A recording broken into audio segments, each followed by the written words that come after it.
Soko sunu baby subramia. Ladies and gentlemen, sometimes you just have to act like you are drunk, like you are crazy. Confuse your enemies, confuse them. Obo da say yeah we mo. Yeah we mo. Obo da say yeah we mo. No basa ye ga ponto mo iye de ku keme. Okwitara kara mi nguru ma mi ga kuru mu gwo ya baby mo. Abe Maria. Why feeling? Ayandaba.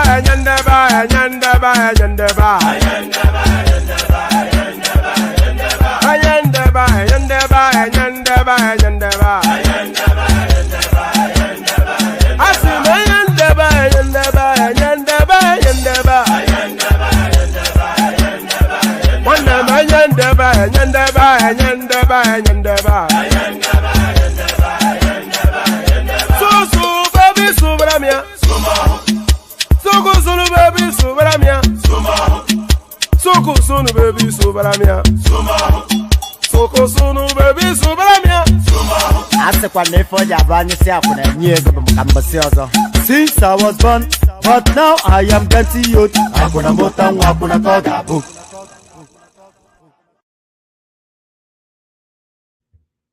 All right, all that. So since he was born and now he's getting, he should be older, no. If we want to be grammatically picky, then it should be since I was born and now I am getting older, you know. So you get older now, you don't get old, you get older. So good day to you, good to be in your company and all that. You know, this is going to be essentially a gisting session. I wasn't even intended to come out, and then I intended to come out, and now I'm out. You know, so I was going to actually just leave today as well, but because I didn't come out yesterday, I thought to come out today.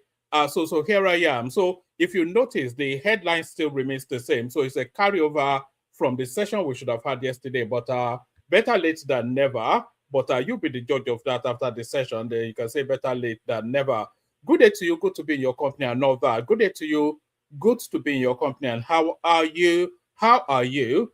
Hope you're having a gloriously wonderful day so far. And I hope the day gets better for being in the company of your favorite or your laughing man, which of course is me. I am your favorite or your laughing man. So all that, the protocol remains the same. Click on the like button. Just as soon as I invite you to do so, do so.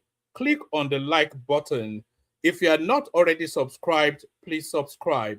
So like and subscribe. We need numbers going up. We always need numbers going up. So like and subscribe. If you want to come and join me on the screen, come in via the hyperlink that says StreamYard. It's right there. It's the first line item in the comment section. So if you feel inclined, if you feel like if you feel conversational, if you feel you want to have a bit of a chat, then click on that hyperlink that says StreamYard. There's no stress on it, by the way. No stress, no strain. Only if you feel inclined. You know, we've had sessions in the past. I do my opening monologue. There is nobody in the studio. We say good night, and then we do the next one the next morning. And so there is no pressure to come on. The conversation is always good, but only if you want to participate, you know, so there's no obligation to come on, but you are strongly invited to. Pardon me. So yes, click on like, click on subscribe, click on the hyperlink that says StreamYard, share the links just as widely as you can. Super chat. I'm not even ask you to super chat to the stream. Nobody does that anymore. So what do? We can't, you know, you have to super chat, but you seem not to want to. So that's fair enough. But certainly like, share, subscribe, and click on the hyperlink that says StreamYard. Come join me. Say hello to me in the comment section so I can acknowledge your presence. Say hello back. That's Lato Rich right there. Maybe one of these days I'll run into Lato Rich in Abbeywood. It's been a while since and it's only 20 minutes away from me. I live in Dartford, as you know, Lato Rich, you know. Yeah, so it's only about 20, but I've had no cause to go to Abbeywood. I cannot recall the last time I was in Abbeywood. But So that's Lato Rich right there saying hello, hello woman, greetings from Abbeywood. So say hello to me. Let me know where you're joining us from. Then I'll acknowledge your presence. Say hello back. It says, one man, I like this style. Oh, okay, so you mean the easy and relaxed style. So that's certainly the platform continues to evolve, you know, but the evolution is so subtle you may not notice it. You may notice that the formatting has somewhat changed, you know. And the one thing that I want us to move away from as well is the sort of street fighting element of the streams. I want us to move away from that. I still want the conversation to be robust and punchy. So you throw one, I throw one back, but in a more elegant and a more organized manner. Not people cutting each other up, overlapping, three people talking at once. I know that we want to subtly weed out that chaos and have it more streamlined while still maintaining the core essence of the platform. So that's the next trick now, you know, to streamline it while still maintaining its potency and its pungency. Is that the right phraseology? Potent and pungent. Is pungent not a smell, but oh, I'm always in Erith actually. Oh, well done. If you see me in Erith, you see me going into the African shop often. Yes, that's where we get our daily. There's never a time that I'm not in that African shop buying one thing or the other, you know. So yeah, because yeah, if you say you see me in Erith, then you do, because I cannot recall a day that I've not. I'll be in Erith tomorrow again, so I'm always there picking up one thing or the other. So yeah, if you say you see me in Erith, just say hello, you know. Don't worry about being on my mommy. We're all on my mommy now until we grow up. Now we are daddies now. We are no longer, you cannot be a daddy and still be a normal mommy now. So where was I? Yes, like I said, it's going to be a free-floating, free and easy sort of a session. Come as you are, bring your own drinks, that sort of vibe. So we're just gisting. And do you remember when people used to say words like chillaxing? You know, do you remember that phrase, chillaxing? So it's a hybrid between chilling and relaxing. So we're just chillaxing. You get my drift. I'm not riding back on, but now, you know, like that song says, once I was younger, now I'm getting old. But so all that. So shall we just get started? Enough of me waffling on. So you can see from the headline, there was a curious encounter between Aisha Buhari and what's it called? Atiku Abubakar in Saudi Arabia. So now Atiku Abubakar released the images of that encounter, but then of course there is no smoke without fire. We cannot just say it's a casual encounter. There has to be a political underbelly to it. There has to be. Let me see if I can bring it up. Let's remove that. All right, there has to be a political underbelly to it. And by the way, sorry, can we see the likes and subscribes? By the way, let me remove that. Actually, let's see likes and subscribes as we are pushing on. At least the likes and subscribes are free. I'm not pushing you aggressively for super charts, but I am pushing you aggressively. I need at least 50 new subscribers, even in the course of this stream. This casual, free, easy stream, I need 50 subscribers. So if you're not already subscribed, please do. So this is the headline piece. So let's just get this out of the way. There's no smoke without fire. Do you understand? And in this season that we're in now, there is nothing like a casual encounter. Aisha Buhari, daughter. Others visit Atiku in Saudi Arabia, details emerge. Aisha Buhari and her daughters and others visit Atiku in Saudi Arabia. So, I mean, you know, Atiku Fulani, Aisha Buhari Fulani, Atiku promoting and propelling a Fulani hegemonic politics towards 2027. Because the narrative of Atiku Abubakar is all about Fulani and religion, and that is what he is pushing. And what is the preeminent family within that structure is the Buhari family. So the Buhari was the patriarch of the Fulani, hegemony. Let me put it that way. Buhari was the patriarch of the Fulani hegemony within the Nigerian structure. Now he is dead, but the wife then occupies still, so she still carries some of the luster and the respect and the allure of that name. So she's now the preeminent Buhari person, Aisha Buhari, and she still carries some of the cachet that her husband carries in terms of their positioning within the Fulani political structure. Do you understand? So Aisha Buhari is very much a very powerful woman, especially within the within the Fulani oligarchical structure. She's very powerful. So her now aligning herself, and this is not an alignment, by the way, we'll get to that in a moment, but her showing face alongside Atiku Abubakar, that sends a signal of its own. So that is why this is so important. We're breaking Aisha Buhari, daughter, others visit Atiku in Saudi Arabia, details emerge. Aisha Buhari, wife of, sorry, let me actually put up notice that we're after 50 new subscribers. That's like to reach right there. At least somebody brought their wallet.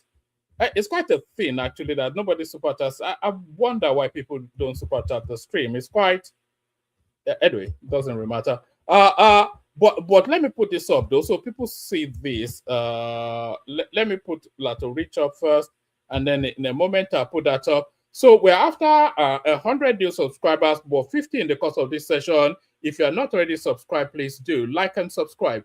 So where were we? So Aisha Buhari, daughter, others visit Atiku in Saudi Arabia. Details emerge. Aisha Buhari, wife of former President Muhammadu Buhari, her daughter Hanan, and other family members visited Vice President Atiku Abubakar in Saudi Arabia. So there it is right there. In fact, we don't really need more than just this singular paragraph, because this paragraph now tells you all you need to know. They'll go on to give you the reasons why, but this paragraph already tells you the politics in play. Aisha Buhari, the wife of former President Muhammadu Buhari, her daughter Hanan, and other family members visit former President Atiku Abubakar in Saudi Arabia. As Atiku said, just like himself, Aisha and her family are in the kingdom on a lesser Hajj. So that's the image right there. So unmistakably, was Atiku that actually put out this image. So that's Atiku Abubakar right there sitting. If you notice, you know, there's always some sort of a hierarchical structuring to the Fulani sort of hegemonic something. When the head of whichever community, he always sits higher than anyone else. So you notice that Atiku sits high up, and then because of the deference of their, this is their form of deference to respect. This is their deference to show respect within the Fulani culture. So you see Atiku sitting right there on the sofa, and then you see that the other two, so we are assuming that the people in white, the Atiku's people, so you see that the other two, they are sitting slightly lower than Atiku. So that's the equivalency of an Idobale in Yoruba land. So that's the Fulani equivalency of an Idobale. So that shows you a patriarch right there, and the people that subordinates to his patriarchy. So that's the patriarch sitting up high, and those are the people subordinating to his patriarchy. So if you look right here, then so that's in the purple or lilac, which however you're choosing to term it, where I'm circling now, that's the unmistakable face of Aisha Buhari. Of course, this face also very similar to Aisha Buhari, so that tells you that that's a family member. But similar to Atiku Abubakar, you see that she's sitting on a sofa, sitting up high, and then the other ones, that's the daughter right there, and that one will probably be her sister. They look so similar in physical features. So that's Aisha Buhari right there, where I'm circulating my thing. She's sitting on the sofa, sitting up high, and then the other two people that are in her company, that are part of her entourage, they are sitting slightly lower to her, which is to show their subordination to her matriarchy. So that's a matriarchy right there, and that's a patriarchy right there. So what does that tell you? These are two houses coming together to form some sort of alliance. That's really an interpretation that you might choose to conclude. So let me take it from top again. Aisha Buhari, daughter, others, visit Atiku in Saudi Arabia. Details emerge. Aisha Buhari, the wife of former President Muhammadu Buhari, her daughter Hanan, and other family members visited former Vice President Atiku Abubakar in Saudi Arabia. Atiku said, just like himself, Aisha and her family are in the kingdom on a lesser Hajj. The visit is coming months after the death of Muhammadu Buhari in a London hospital 2025. The leader of the African Democratic Congress, ADC coalition, announced Aisha's visit via his X handle at Atiku on Friday, February the 6th, 2026. I am honored to host Hajiya Aisha Buhari, wife of former President Muhammadu Buhari, her daughter Hanan, and other family members during their visit to me in Saudi Arabia. Like me, the former First Lady and her family are in the kingdom on a lesser Hajj. So there it is right there. Nigerians react as Aisha Buhari visits Atiku Abubakar while the so this is one contributor. This one calls himself Idris Senator. So this one calls himself Idris Senator. While the pilgrimage is a personal spiritual matter, it is hard not to notice the display of political and social prestige, even abroad. Leaders and their family must remember that humility and service at, so I'm not quite sure where that one is going right there. It says, while the pilgrimage is a personal spiritual matter, it is not hard to notice the display of political and social prestige, even abroad. Leaders and their family must remember that humility and service at home matters just as much as ritual performed overseas. So I'm not quite sure where that one is going there. But this one here, it says that that's how you will sit in one place with the country being big man. This is extremely old leadership. I don't think any of these commentators or actually understand what's being signaled. So what's being signaled by this image, what Atiku is sending out is that the Fulanis are coming together. And Aisha, as she makes that visit, she knows what the interpretation would be.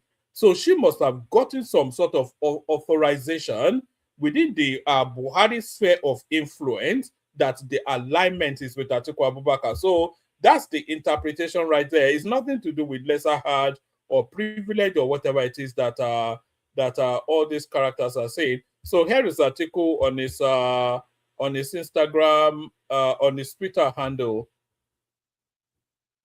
So that's Atiku's Twitter handle right there at Atiku Abubakar and all that.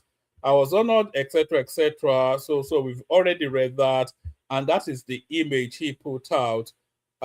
So that's that. So that's that. Also, that's the alignment. That's the realignment of politics taking shape right before your eyes. So the alignment and realignment of politics are taking shape right before your eyes. All right. Shall we go on from that to the next one? So now, let me show you this. And tell me in the comment section if you can hear the audio. By the way, we sometimes struggle with audio when we're playing some of these clips. So tell me in the comment section if you can hear the audio. So whisper it quietly, but a lot of massive progress is being made on the Sokoto Badagry Superhighway. Similar to Lagos Calabar Superhighway, A lot of progress is being made there. Not a lot of people are paying attention. But when the grand announcement takes place now, they'll say, oh, they're still telling you it's Lamba is a scam. It's a Lamba is a scam, but look at just how many kilometers has been covered. Tell me if you can hear the audio of this.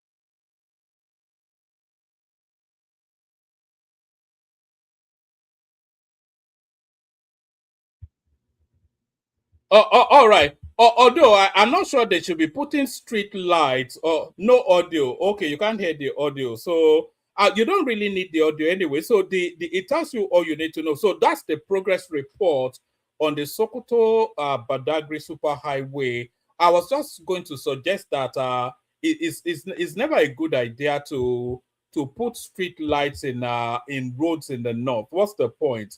It won't take them 5 seconds to take it down and sell it for scraps. You know what they're like in the north now. They're like barbarians over there. Let's hold on. Sorry. You know what I mean. I didn't want to call them barbarians, but you know what I mean. Anyway, you know what the northerners are like. You only have to take civilization to them in small dosages. They cannot handle heavy laden civilization. So you have to feed it to them in small dosages. You know, because that thing did not play the audio, so I'm going to have to download some of the things that I intended to play to you. So let me do this. So how have you guys been? What's been going on? What's been going on in your lives? Do you people even have lives? Do you have a life? Let me say, I don't think I have much of a life, but do you have a life? Actually I do have much of a life actually. Let me not say that about myself. Kilo so you know akwe moral and temidire, so let's do that. Why is this thing not downloading? What's going on here? What's going on here? According to Daddy, what's going on here? Oh, it doesn't contain a video. That's probably why. Let me see. There's one particular thing that I wanted to show you. So let me look for it. There's one. This one I wanted to show you. So let me download this one and then I'll go to the next readout and then upload it once it's done. Yes, this one. All right. So that's that. All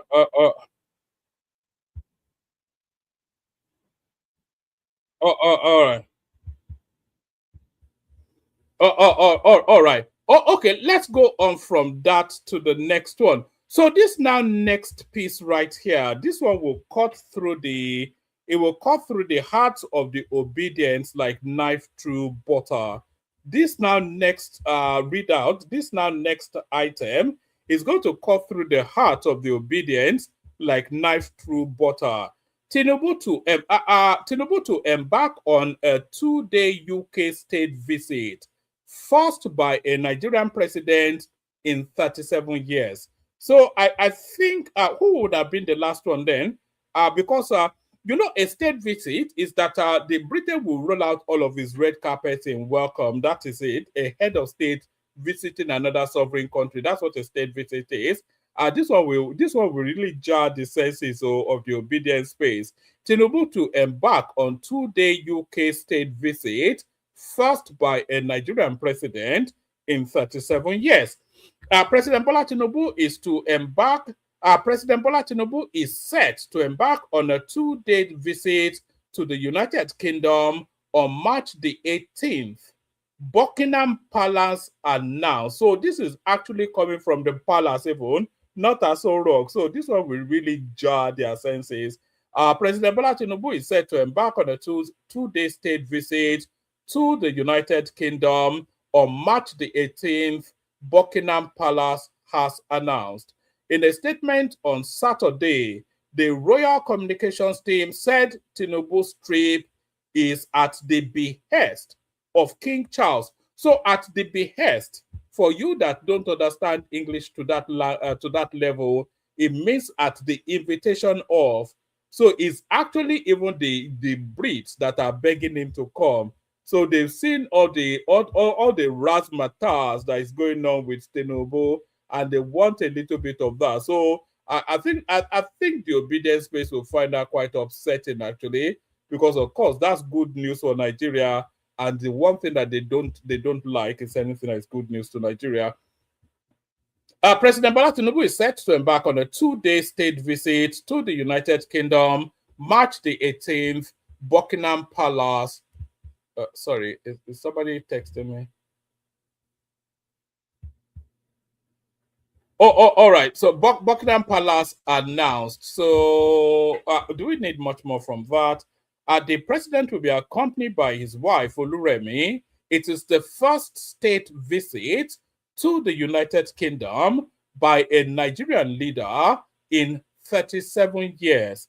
The last 3 Nigerian state visits to the United Kingdom were in 1973 by Yakubu Gowon, 1981 by Shehu Shagari, and 1989 by Babangida. So I think Tinubu will actually be the first democratically elected president to visit the United Kingdom. So that is to acknowledge just the advancement in democracy that Nigeria has achieved. The last 3 Nigerian state visits to the United Kingdom were in 1973 by Yakubu Gowon, 1981 by Shehu Shagari, and 1989 by Ibrahim Babangida. The King Charles, then Prince of Wales, visited Nigeria in 1990, 1999, 2006, and 2018. This will not be the first meeting between Tinubu and King Charles, both of whom assumed office in May 2023. Tinubu met the British monarch in November 2023 ahead of the 28th United Nations Climate Change Conference in Dubai, United Arab Emirates Kingdom. The Nigerian president calls the meeting a significant step in strengthening the partnership between both countries. In September 2024, the king received Tinubu at Buckingham Palace for a private meeting. Bayo Ononuga, presidential spokesperson, said both leaders discussed global and regional matters of shared priority, focusing on the urgent and complex challenges of climate change. So it will be pomp and pageantry. That's usually how that. So the whole of the royal guards will be rolled out. So the whole of the royal guards will be rolled out, and it will be all glamour and glitz. So, so that one should really upset a few people, shouldn't it? Especially the people that hate anything progressive being attributed to that country. I don't quite know why they find it upsetting. Do you know that they are now slaughtering the narrative of Trump acknowledging Remi Tinubu? So that one seems to, they're all over TikTok crying over that one. That maybe God will punish her. God will punish Trump too. For how many people there? They will say, "Oh, Kwara is." Kwara now seems to be the go-to something. How many people were quiet in Kwara? They didn't notice Kwara, and then they do Kwara. So that's what's going on with those bunch. Do you know? Do you know what I heard today for the first time in a long time? So here is the same news actually being reported on the BBC. Charles to host Nigeria's first Charles to host Nigeria's first UK state visit in 37 years. So this is being reported. This is from the BBC now. So don't worry about it. It's all done. Look at that. He personally invited Tinubu because he wants to shake hands on some oil, something or the other. I wonder.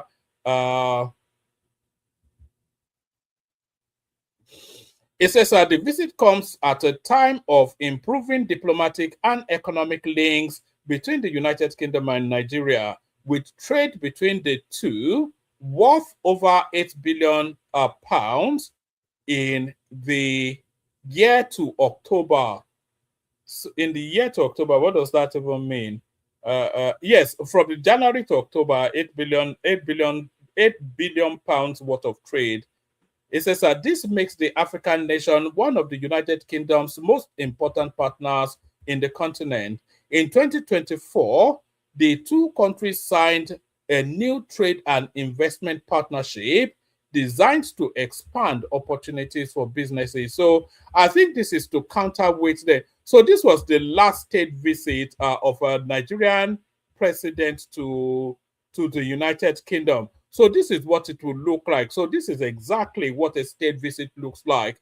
This is a Babangida, of course, and that is the Queen right there. This was in 1989. So all of those pomp and pageantry, you expect them to be rolled out for Tinubu, and that's what they go there for anyway, for the photo opportunities. So that's that. That one should really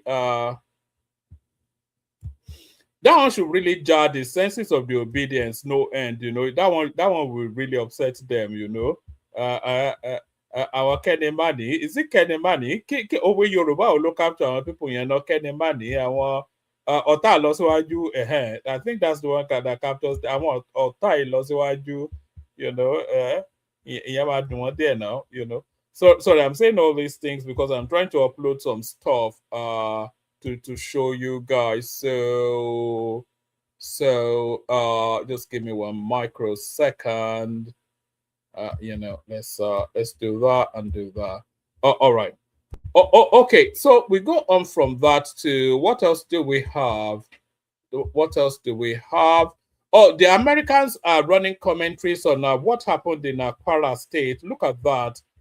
Just the lack of humanity of these Fulanis is quite a thing,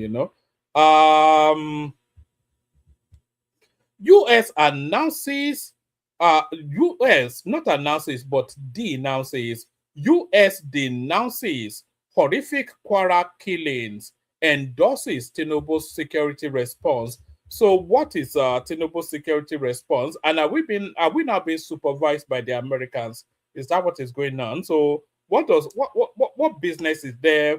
What's their business with either what happens in Kwara or how the government responds? And it's not even a Christian community, by the way, that was savaged by the Fulani savages. The United States has condemned the deadly attack on Woro and Nuku communities in Kayama, local government area of Kwara State, as conflicting casualty figures continue to emerge. While the Nigerian police force said it's well in excess of 75 people, so they should just abandon that narrative. While the Nigerian police force said 75 people were killed in the assault, local sources and international observers have placed the death toll much higher.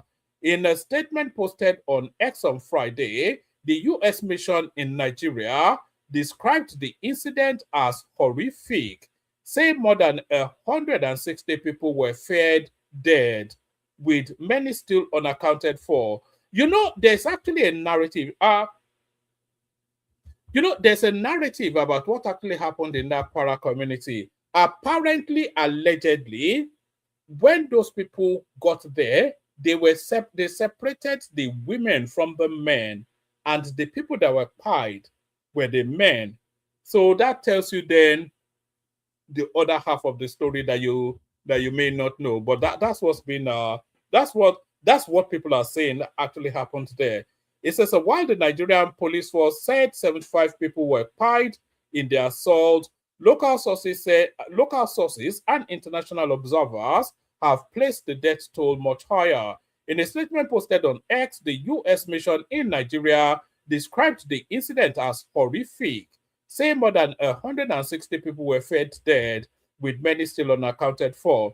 The United States condemns the horrific attack in Kwara State in Nigeria, which claimed the lives of more than 160 people, with the death toll still unconfirmed and many still unaccounted for. We express our deepest condolences to the family of those affected by this senseless violence. The U.S. also welcomes President Bola Tinubu's directive to deploy security forces to the affected communities. We welcome President Tinubu's order to deploy. You know, I really detest this. It's almost as though we are now being supervised by the.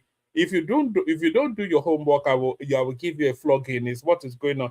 I mean, it's just ridiculous now. Who invited your commentaries and who needs your endorsement on what we do in our own country?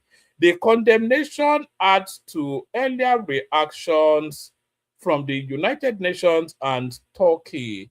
Following the attack, Tinubu ordered the deployment of an army battalion to the community and approved the creation of a new military command to oversee the operations. The Inspector General of Police, Kayode Egbetokun, also directed immediate deployment of tactical and intelligence teams to the community, etc., to restore calm.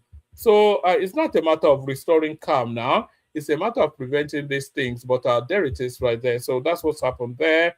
No, this one will really tickle you. This next one here, it will really tickle you. It tickled me. This next one will really tickle you. Let me bring it to you.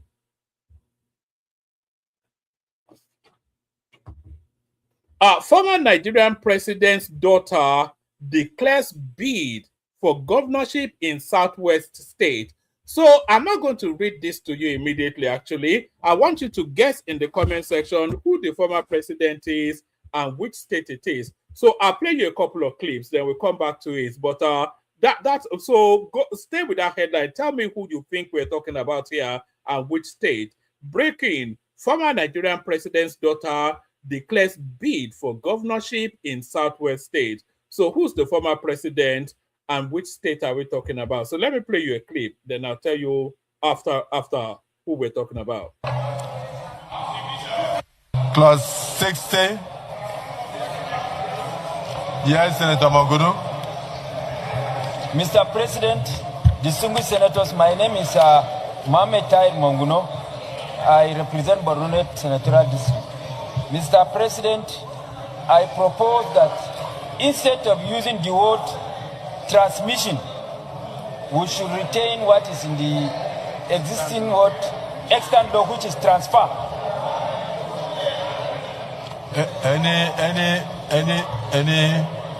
Any seconder? Yes, second. Yes, DSP. I second.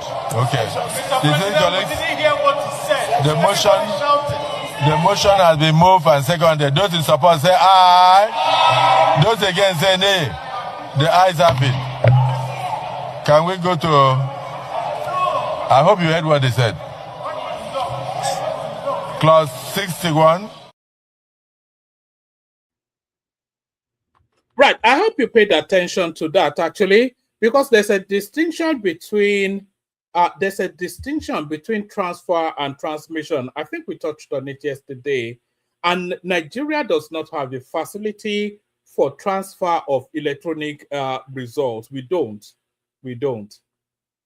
Even on these streams, you see when people join us from Nigeria, how they struggle. You see how Ekene struggles, and it's in Lagos, just to connect to us. When Jide comes, you see how he struggles.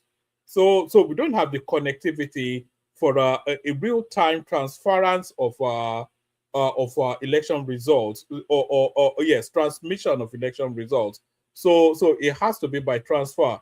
So now, when people talk about Biafra, I'll read you this article in a moment, but can people continue guessing who we're talking about? You know, when people talk about Biafra, when the Southeasterners talk about Biafra and other people laugh at them, do you know why people laugh at them? Because people know that they don't really aspire to any form of Biafra. You know, the last thing that a Southeasterner wants is Biafra. And that is why people laugh at them, because their actions, it never mirrors their words. So that's why people laugh when the Southeasterners tell us they want Biafra. So why am I saying that? Watch this. This will shed a little bit of light on what I'm saying. Guys, people made a go Lagos. See as people hang for moto. See as people hang for luxurious bus. See as people full luxurious bus for Enugu, they go Lagos. See people for bus, people hang. This bus go reach so. People don't pack come up for Southeast so. People don't pack come up for Southeast so. And that is exactly why people laugh when these people say they want Biafra. They don't want Biafra now. They want to live a civilized life. And that is why they escaped to Yoruba land. They want to live a civilized life. That's really what they want. The only people that actually want Biafra are the Yorubas. There's nobody else in Nigeria that wants Biafra apart from the Yorubas. So let me read you this. Our former Nigerian president's daughter declares bid for governorship in Southwest State. I think a lot of you would have guessed already. Where are we? Yes, Professor Iyabo Obasanjo. So that's the daughter of. It gets even more delicious as we continue to read it.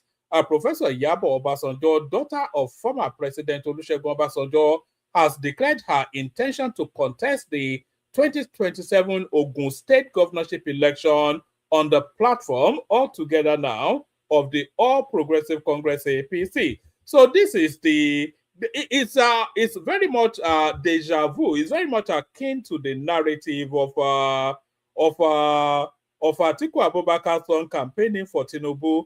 This is the daughter of the guy that is trying to put a ticket together of an Obi Kwakwanso in order to wrestle Tinubu out of power. And as much faith as his own daughter has in his own mission, this is her response. She is begging Tinubu for a ticket for Ogun State. So it's just too delicious, the Nigerian political space sometimes. Former Nigerian president's daughter declares bid for governorship in Southwest State. Oh yes, let's take it from Professor Iyabo Obasanjo, daughter of former President Olusegun Obasanjo, has declared her intention to contest the 2027 Ogun State governorship election on the platform of the All Progressive Congress APC. The former senator made the declaration on Saturday during an interactive program on Eagle 7 Sports Radio hosted by Nigerian footballer Olusegun Odegbami. So it was on Olusegun Odegbami's program that she announced it. Her announcement marks a major return to active politics after about 15 years away from the political scene. Our correspondent earlier reported that Professor Obasanjo recently rejoined the APC ahead of the 2027 general elections. Sources confirmed that she participated in the APC e-registration exercise in Ibogun Ward 11 in the Ifo local government area of Ogun State, formally sealing her membership of the ruling party.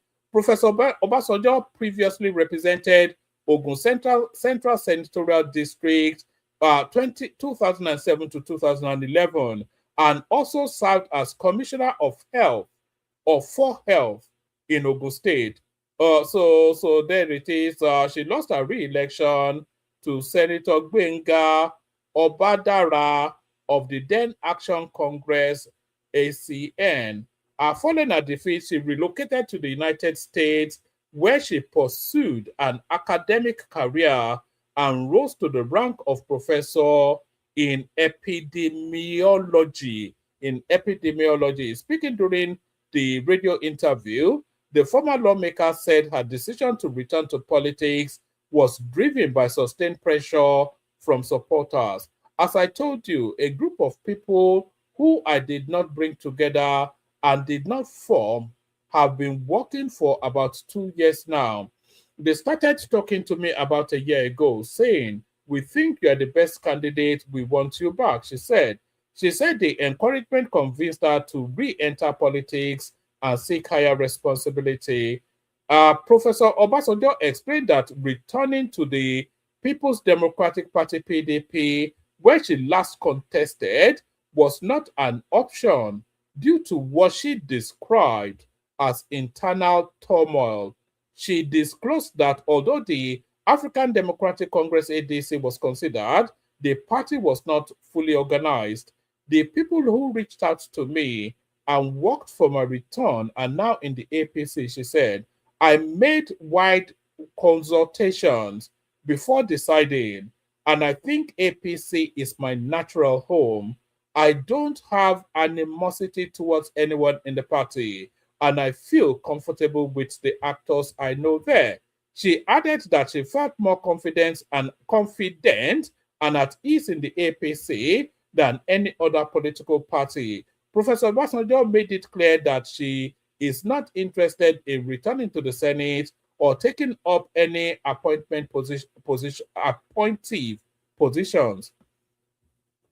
I'm not going to be commissioner. I am not going back to the Senate. The only thing I'll come back to do is the governorship.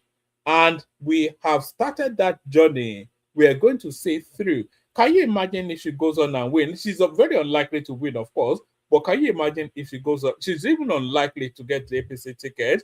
But can you imagine Obasanjo Iyabo being the governor of Ogun State and her father living there in Ota? I wonder now. She described her ambition as She described her ambition as serious and deliberate, signaling the start of what is expected to be a keenly contested race for the Ogun State governorship in 2007. Previously, correspondents reported that Professor Iyabo Obasanjo, daughter of former Nigerian president, she's not reportedly joined the APC now. She did it in open glare. So, because when they say reportedly, it's a speculative thing that there's a possibility that that might not be the case. But she did have registration openly, and she's also made the announcement publicly. So what's the reportedly there still? So that's that. That's Iyabo Obasanjo right there. What else do I have for you? Let me send the link again. I think I think that's round about all we have actually. Let me send the link again. If anybody wants to come in. Let's see. Where's the link?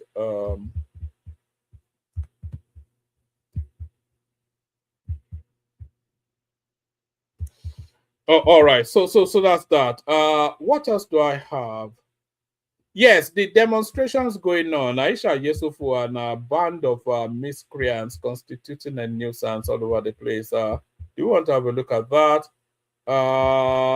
Video claims crowd chant against Tinubu at Abuja Mosque. So this is apparently, allegedly, is unconfirmed, of course, because when you read this now, it's totally, there is no substance to it at all. It says the video captured worshippers dispersing after Friday prayers during the wedding Fatiha for 9 children of Minister Bello Matawale, attended by governors and leaders. Claims portrayed the chants as direct rejection of Tinubu over economic hardship and INEC chairman Yakubu's removal, but no audio confirms it. Tinubu is not visible, and major outlets report no such incident. So they don't have it on audio. Nobody else is reporting it. So it's just made up nonsense, as always is the case with this. Oh, let me show you this image. I think a lot of you may have seen it, but if you've ever had any doubt as to what is going on in America, have no further doubts. This is exactly what is going on in America. So that's what is going on in America right there, the United States. On your screen right there is a tweet put out by Donald Trump. You can see it right there. I think a lot of you have already seen this anyway. I think it's even a video, isn't it? Can somebody actually send me this video if they have it? It says Donald Trump, and this is the video right here. The still was captured by Bernie Sanders. Trump posted a disgustingly racist video depicting the Obamas as apes. So I thought racism had moved past just the crude, rudimentary something of calling people apes. But then, of course, Trump is an 80-something-year-old man, so he's still old school racist. I thought racism was a lot more subtle and a lot more nuanced than just calling people apes now. Trump posted a disgustingly racist video depicting the Obamas as apes. Are my Republican colleagues going to continue to bend the knee to a racist, authoritarian president who wants the American people to bow down before him? So that this is actually something that happens, shocking as it is. That is what's going on in the that's what is going on in the United States. Is there anything else I have for you? Like I said, it's just a gisting session. Let me play. Oh, okay.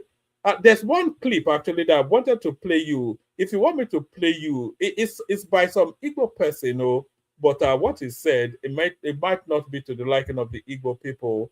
But if you want me to play it, tell me you want me to play it, then I'll play it. Do you want me to play it? If you have 10 seconds, if you don't tell me to play it, then I won't play it. All right, you don't want me to play it, then I won't play it. All right, so I'll play the Kegite music, then the link is in the comment section. If anybody wants to come in, come in. First, we play the Kegite music, and then we'll see if we're having a session of that. Only water, only water, where they see my water.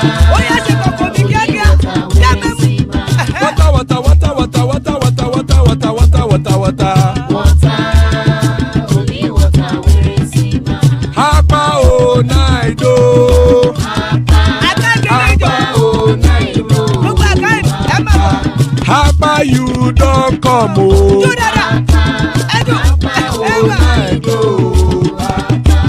Hapa oh night oh.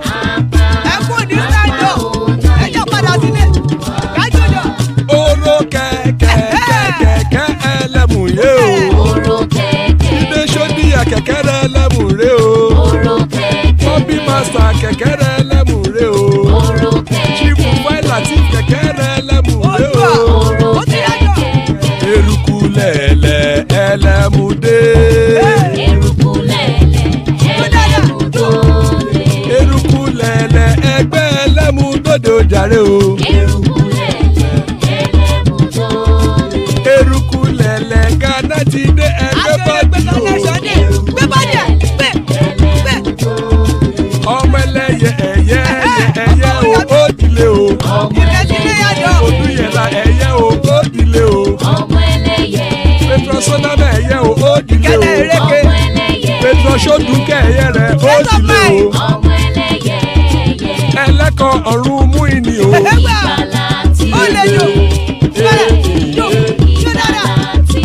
Àkùkọ ọ̀run méjìkọ.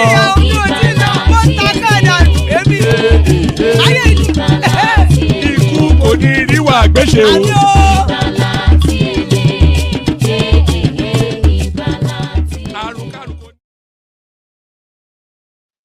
And there it is right there. Ikuko Neru Agweshe, may death have nothing to do with us. Joining us, War Peace. So War Peace, you there? They will. And they will War Peace. War Peace once. War Peace twice. Can anyone hear me? I don't think we have War Peace. So I think we may just bag and target. War Peace, are you there? This is the War Peace, are you there? All right. We don't appear to have War Peace. So I'll play you one clip, and then if nobody turns off, then we just shut it down. Let me play you this clip. This is it's nothing rancorous. It's not something that should rankle, but it only really speaks truth to power.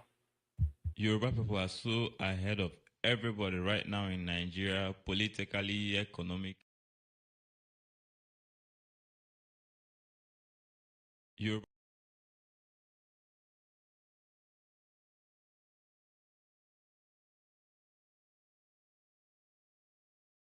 Let's people try are again. so ahead of everybody right now in Nigeria, politically, economically, spiritually, religiously, tech, music, name it, entertainment, media, exposure, medically, fitness, population is like total dominance, bro.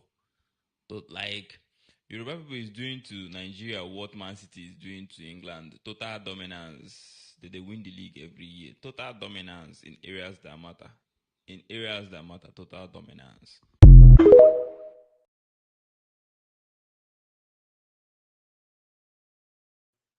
So that was that guy right there telling us. I'll play it again. Actually, listen to what he's saying. I think some of you may have missed it.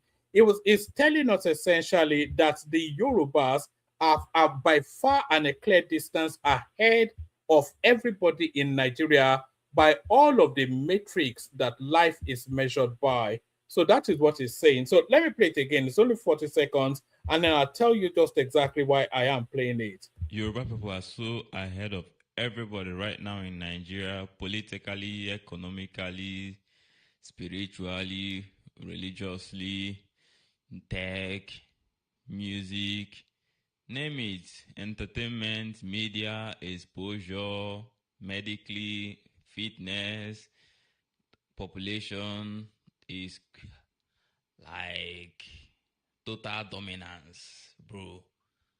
Like Yoruba people is doing to Nigeria what Man City is doing to England. Total dominance. They win the league every year. Total dominance in areas that matter. In areas that matter, total dominance.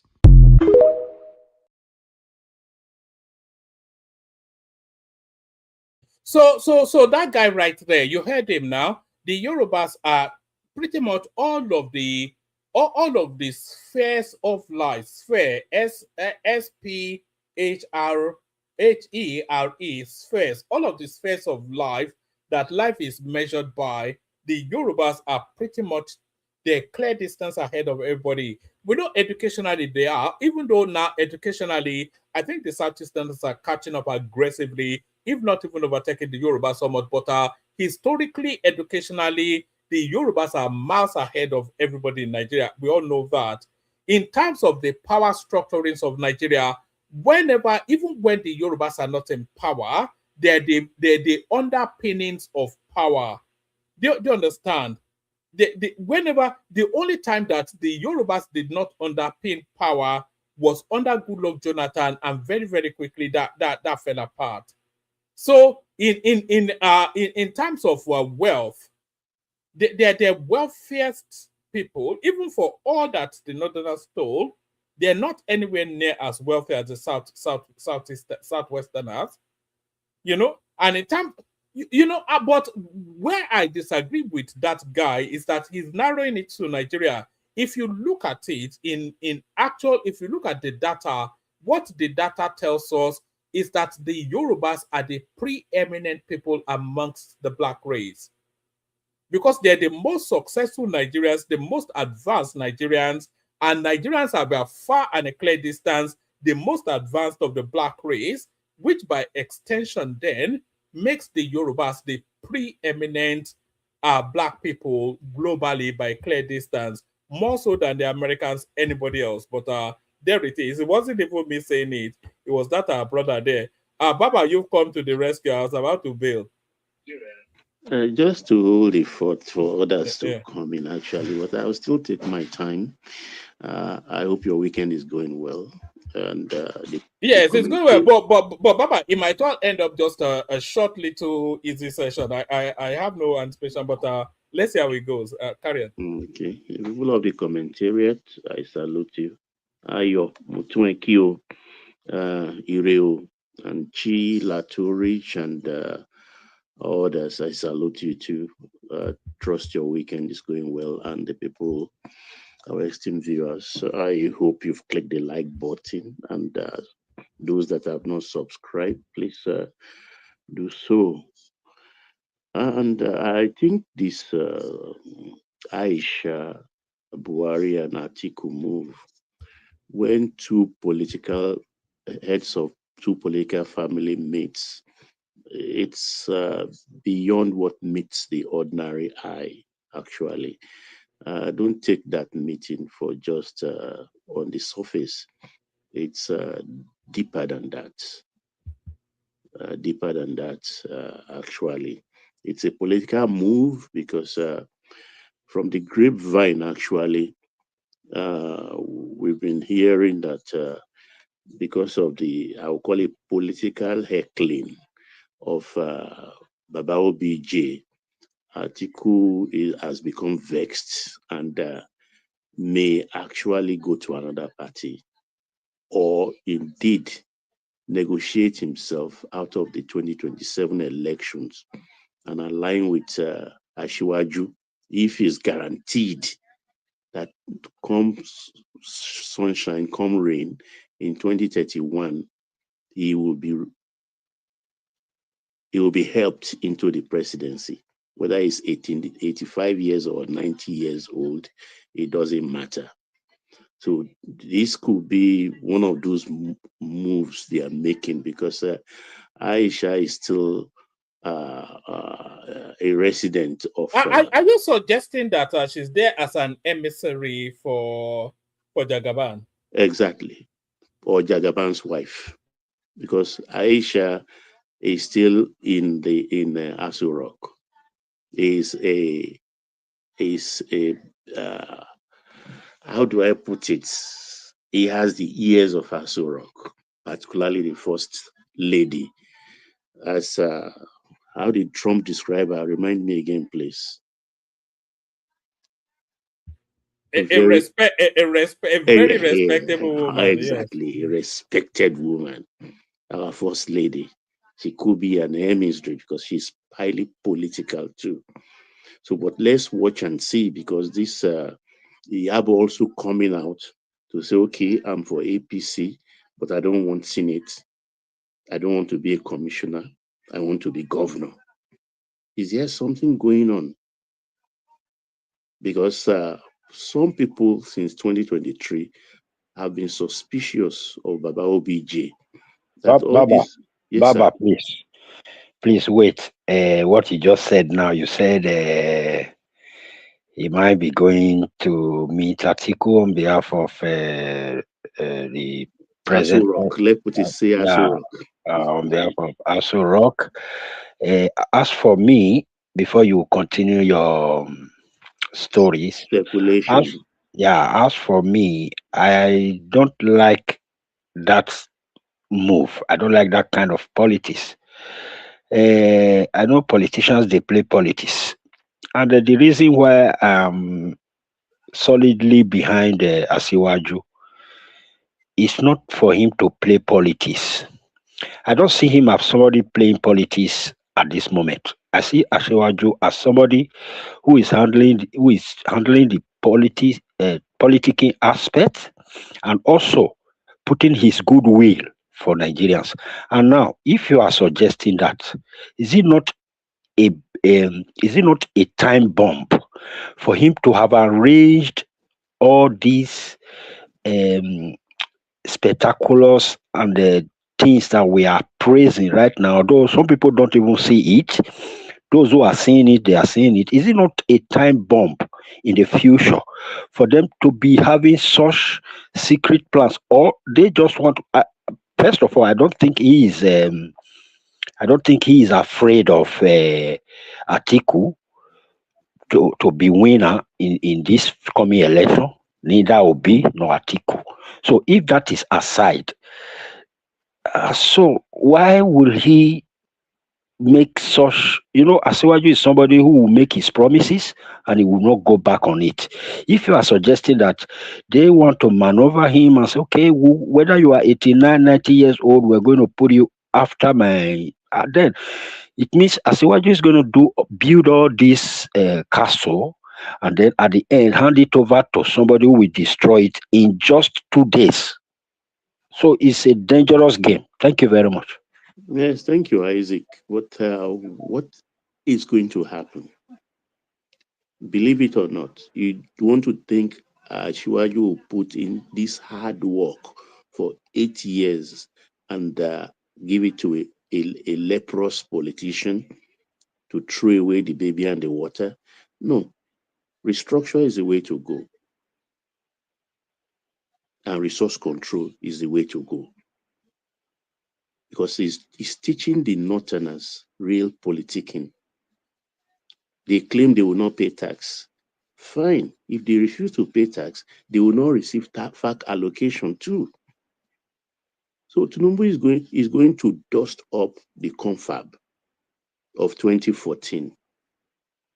The country is going to be restructured. It's work and eat. By the time Ashiwaju leaves the Aso Rock in 2031, there will be nothing to change. There will be nothing to change. Every region, every state will be independent and control their resources. And there is no going back, because there will be no coup plotter to come and take over power and declare by fiat of decree that we will go back to our vomit. That's not going to happen. He will not for 8 years be there. He's just biding his time. Once after the election is over, he will show his remaining cards. The North, they know. That's why is the last true of a dying man.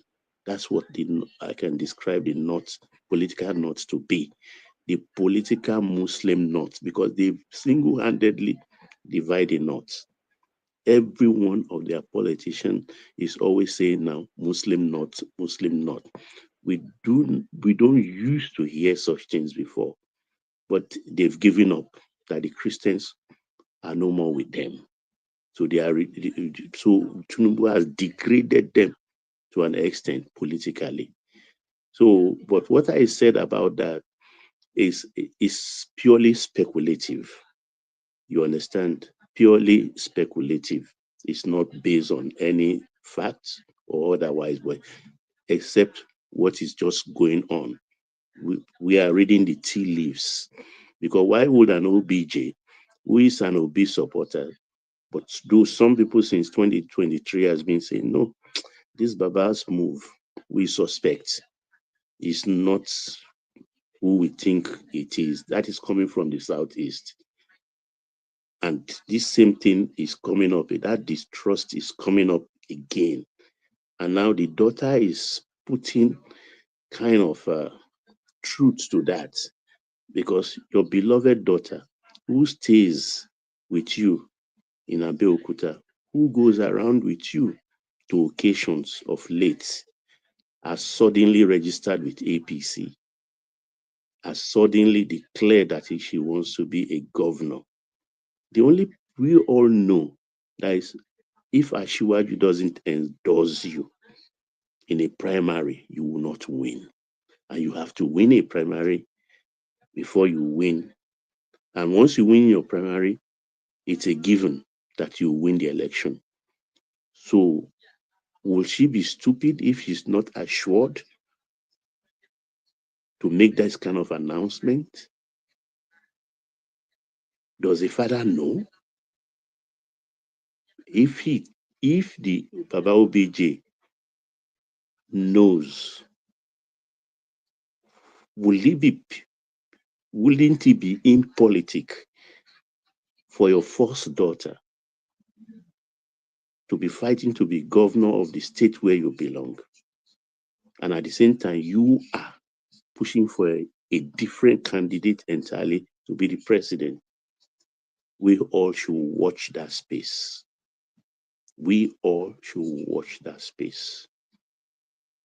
But all in all, is to the advantage of Ashiwaju. So let me quickly go to the state visit in England. Ashiwaju and Prince Charles have been friends way back.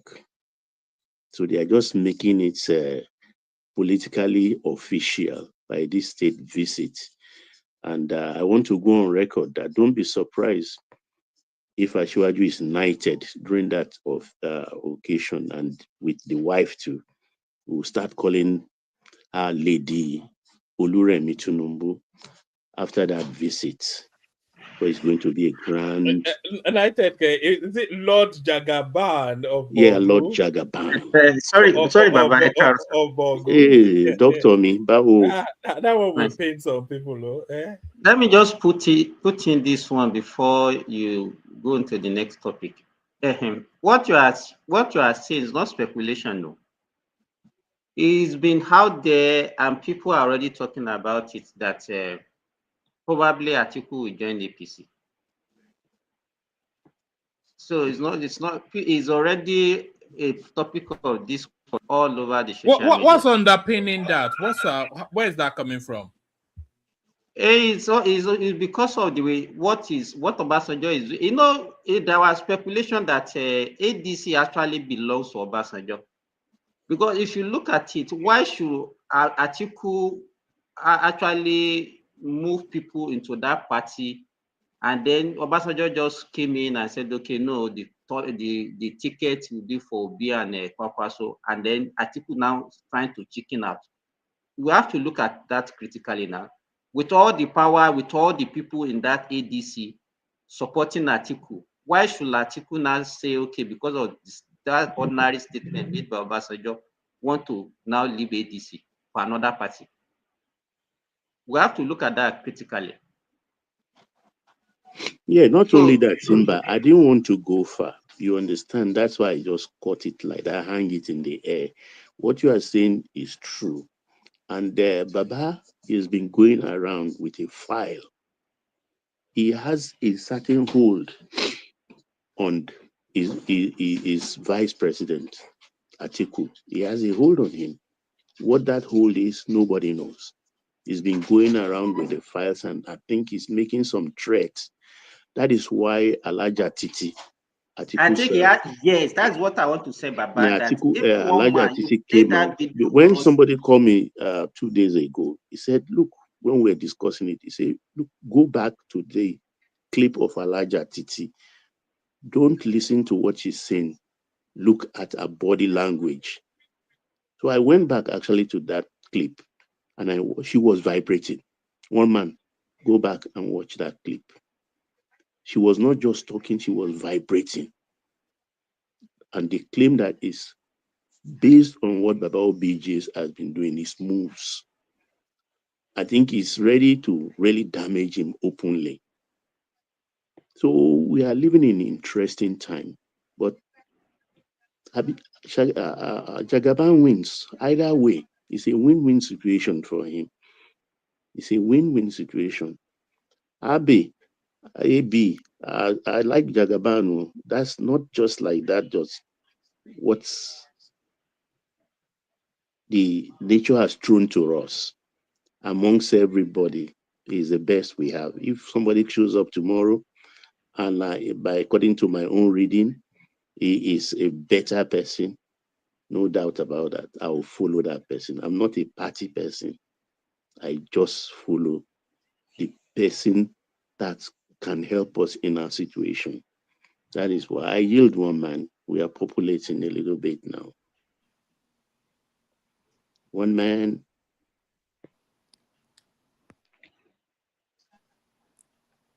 I think he went to carry his child's water bottle. You know, Baba, what me I will not like is a situation whereby Atiku by 2031, Atiku, I think is 80, how old? 88 or He'll be 84 then. I mean 78 now. I'm talking about 78 now. That's 78 now. Yeah, it will be about 84 then. He should be 90. Well, I don't know. But you know, in politics, you negotiate yourself into power, you negotiate yourself out of power. Nothing is impossible because what is going on in the north now They've declared today, the Yorubas have declared that the Sultan of Sokoto is no more the head of Yoruba Muslim, that they are not going to accept him. So don't be surprised in the next few months if they turban the Yoruba Sultan too. Is that because of what happened in Kwara? Exactly. Exactly. You know, I don't trust when it comes to political alignment. I don't trust Jagaban. The Jagaban can align with anybody, and I don't know why it does that. You know, this Atiku, right from 2005, he had an alignment with an agreement with Atiku, and that was why he provided a platform for him in 2007 for presidential No, they are election. good friends. They are good friends. No doubt about that. You shouldn't In be fact, surprised. even the formation of APC. Do you know that this guy said it? You know, he wrote a book now that he just released, Lai Mohammed, and he said that the merger between ACN and the CPC of Buhari was actually consummated as far back as 2010. But the only reason why it failed that time was because Buhari had already chosen Bakari as his vice, and that was why they couldn't forge ahead, because they didn't have an agreement on who to become the vice president or not. That was why they shelved that idea in against the 2011 election, before they now actually started it in 2013 again. This is why I have a very high respect for Tinubu. The patience, I don't know. I've not seen a man who kind of clear a path for himself and pursue it with every step he took up to that presidency was deliberate, marked out, and he determinedly followed it doggedly. I admire that in him. Seriously. Baba,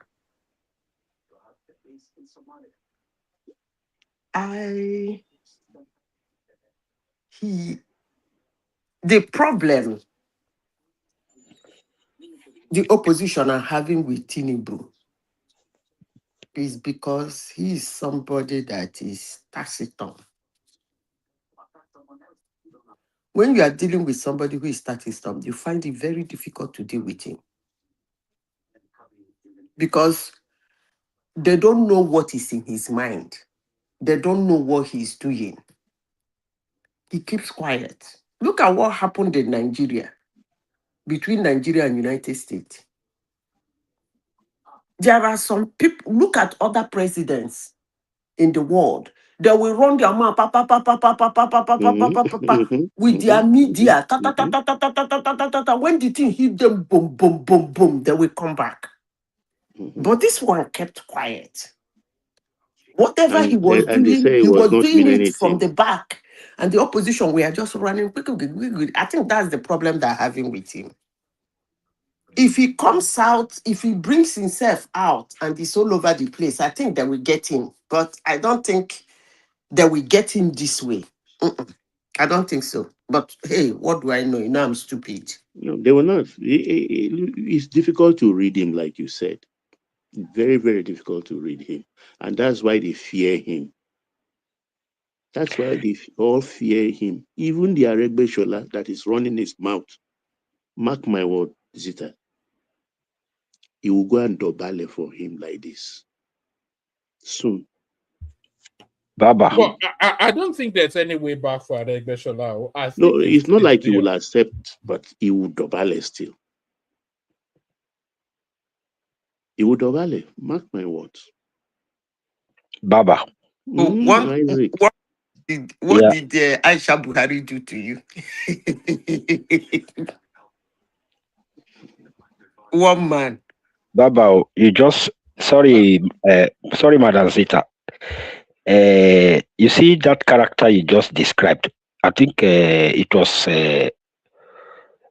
Madam Zita that described one of his characteristics. I mean, the president, Tinubu himself. You see that character you just described. It's what I love about him. What I cherish. Every good leader has that quality that is so difficult for you to want to offend him, because if you offend him, he's just going to be quiet, and you won't even know the next step. You see people like these noisemakers. When you just offend them, they pour out all the strategies, all that, so you can deal with such people. So you see this your president there. That's why actually it's so difficult for any one of them to stand him, and I believe I believe this will be that is making noise up and down. If what do you call him, the president, if he invites him to Aso Rock, he's going to be shaking, like he can't even stand. And I believe that And you know those what, who Zita, panelists, people don't know why the Brentwood institutions, they are all backing him. They've tried all African head of states, those who with good policies, economic and otherwise. But they find out that because of pressure from their citizens, they always back off. But this man, in spite of all the threats, the bricks that's all thrown at him, kitchen utensils, he has not deviated from the path he has treaded from his trading. He has not deviated. And that's what gives the West confidence to deal with him. That's why investors are coming, because they know he will not deviate from that path. And that is what the political North, man Muslim, are not reading properly. Tinubu doesn't back down. Whether you threaten him or put a gun to his head, that one thing is saying. Baba, did you see the short video that one man played? I think Bola Ahmed was addressing maybe one man will remind me again. I'm not that vast to that extent. I think he was addressing the World Bank something conference, like some women were there. You see that short statement he made. He doesn't talk like long. There was something he said. He said they are in all the policies.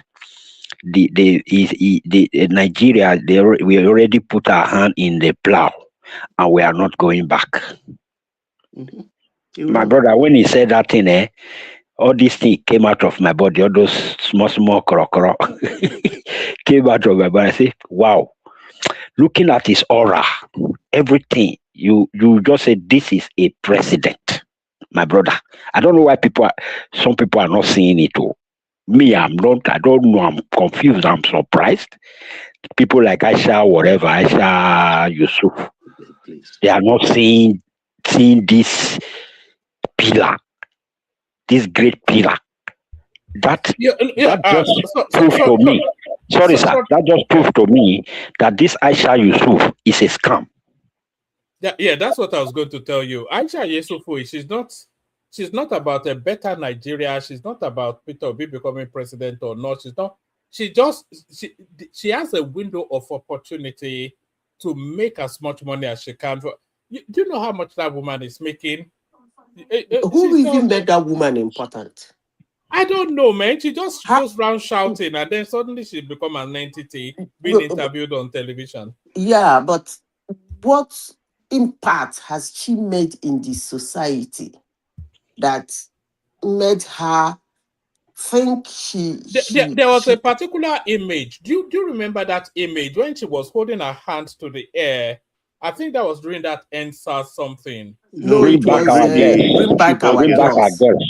Was it Bring Her? Or was that what brought her out? Yeah. Yeah. She was working with this. Equisilese.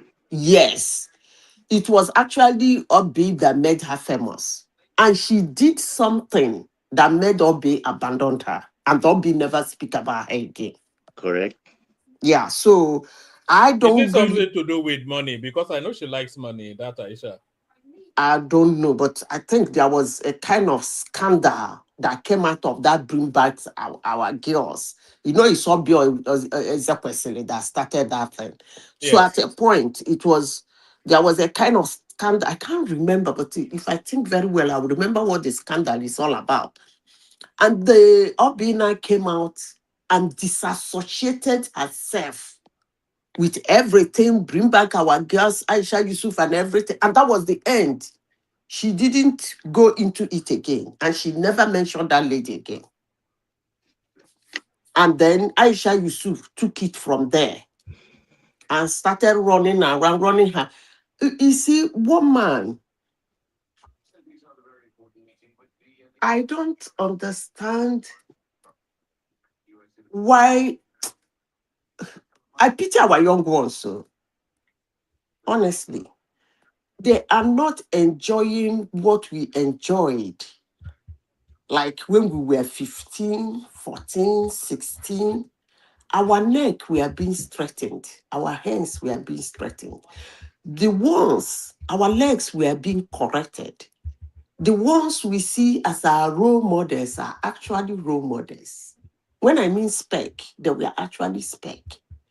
But for people like Aisha Yusuf to go around Nigeria running her mouth and saying whatever, and people are following her and listening to her, is actually disheartening. Honestly, sincerely speaking. But it is what it is. I don't know what made her very important. I don't even know what she has contributed to the society that made her somebody who is good enough to speak for the society. But hey, if Nnamdi Kalu, who has a mental problem, should be given orders, and that order should be carried out. Aisha is 100% I better like than Nnamdi. trouble. You know who's going to come running in now? It'll be that Patrick Ute, isn't it? You this a woman now. Well, you're He this a said woman. what? I said, you know who will stop come running in now? Now you mentioned the name, the can will be Patrick Uche. You see, I wanted to speak about that guy the other day. You kicked him out. But, I have red line, one man. You can abuse me, talk to me anyhow. I don't really do care. You see, since that guy came, actually, I see it as somebody who came to this platform because of me. Yes, I think so too. I don't really care. Honestly, sincerely speaking, I don't care. But I watch ladies in this platform that listen. The last time, there was a time in this platform, I threw somebody naked. And some ladies look at a point whereby they can jump into the platform to attack me for that singular action. For no just reason, they came into the platform and started attacking me. And that person that I threw naked crossed my red line. Even in the red comment section was writing how I used to spread my leg wide open for my husband. And nobody cautioned him. He was attacking my family, not even me, from time to time, till I threw him naked. And then some ladies find it deemed to attack me because of that singular. And I believe they are listening to this boy now. And the difference between this boy and the person I threw naked is that he has not crossed the red line. I have red line. The day he will cross it, I'll throw him naked in this your platform. And the sky is not going to fall. Attacking me, I don't care.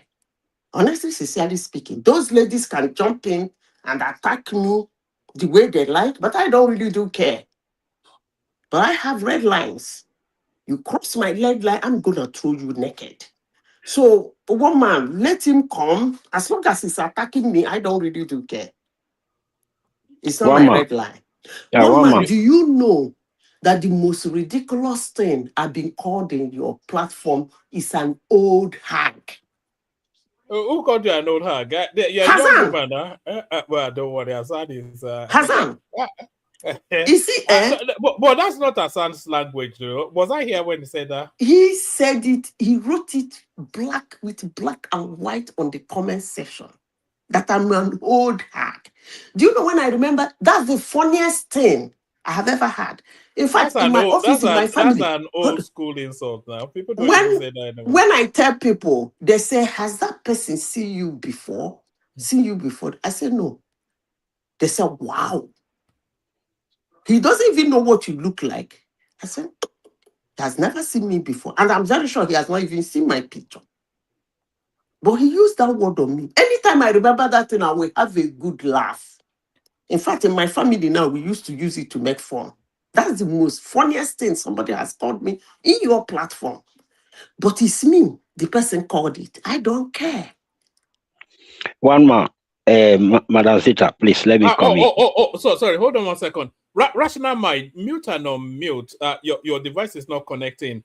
And just before you come in, this Patrick, if you are listening, I will never forgive you if you let me ban you from this platform, because I have made all of the efforts to integrate you. So if I have to ban Patrick, I will never I will take it personally if I have to ban you, because we've made all the efforts to, to inculcate you, to bring you in.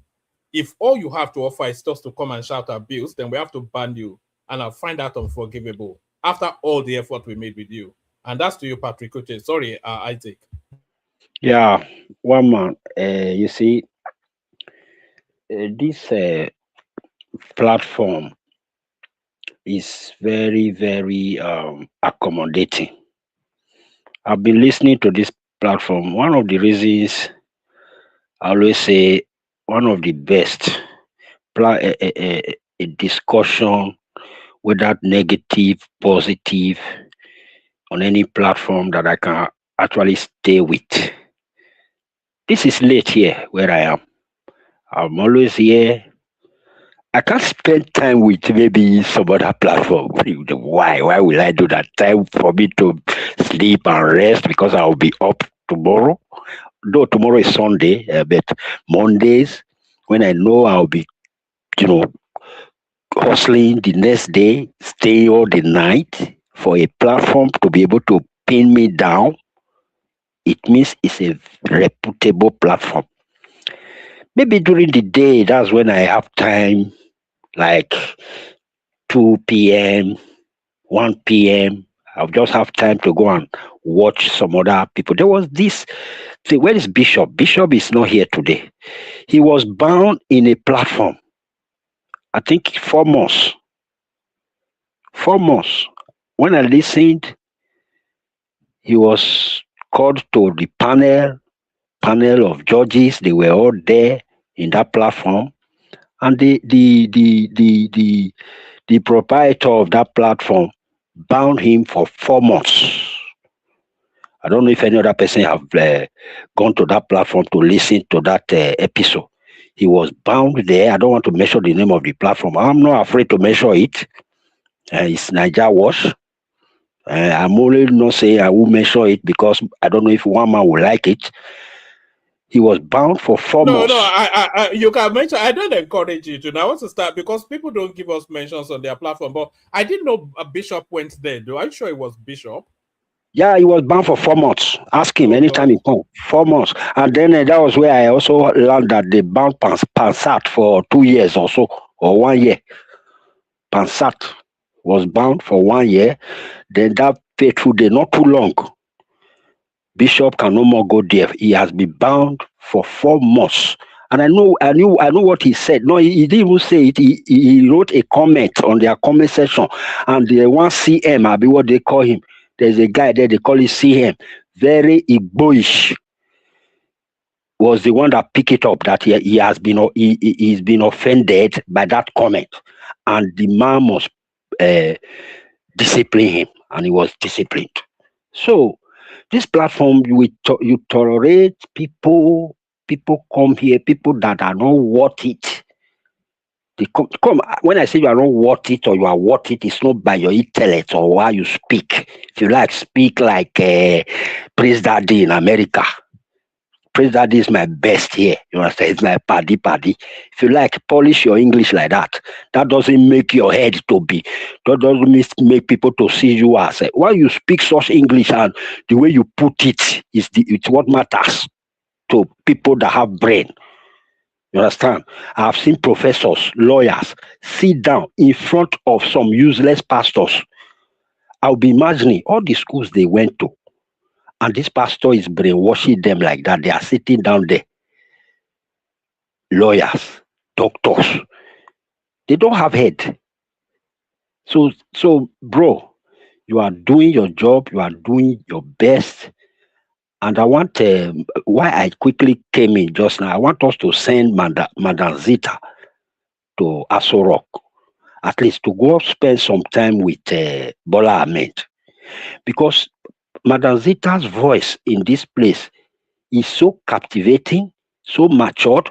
But the only time I put my hands in my ear to cover my ear when she is talking is that very period she is complaining. You see, Jagabash, he doesn't complain. That demean your standard a bit in my own opinion. I respect you highly, but the only time I will just put my two hands in my ear so I won't hear what you are saying. That time you will just come and say, if you like, call me any name. You don't need that. Establish your voice. It's very strong. It's very powerful. It's very it's people that have that head. They know what you are saying already. People that want to come and insult you, let them do their rubbish. You now responding, I know you will say I'm a bad woman. I know you will say all those ones. I will just put my two hands on my ear. I don't want to hear that one. Then when you not come to your analysis, like leaving those complaints, you now talk like you know how to talk. That is why I remove my hand from my ears and I start listening to you. So, Madam Zita, please. But that's my advice to you. If it will take us to take you to Aso Rock, spend some time with Jagaban, ask him, what is the secret? He will teach you. Thank you, Mama. Oh, all right, brilliant. Let me just state the red line of this platform. Anybody insulting Zita, that's the red line. Because Zita, along with Baba, these are, and well, it used to be Rational Mind, but it doesn't spend time with us anymore. You know, there's certain mainstay, the mainstay of this platform. You know, if I was on and it was just me, Zita, and Baba, we could spend. I'm happy to spend 6 hours just starting. So please, that's the red line. Anybody that insults Zita, that's the red line right there. But the red line, well, has Trump crossed the red line is the question. Is anybody familiar with this image on the screen? You don't get more old school racist than this now. Putting Obama and Michelle's faces on monkey shapes and then posting it on his Twitter handle. This guy, man, he doesn't belong amongst human beings. When are they going to impeach that guy, the orange man in the White House?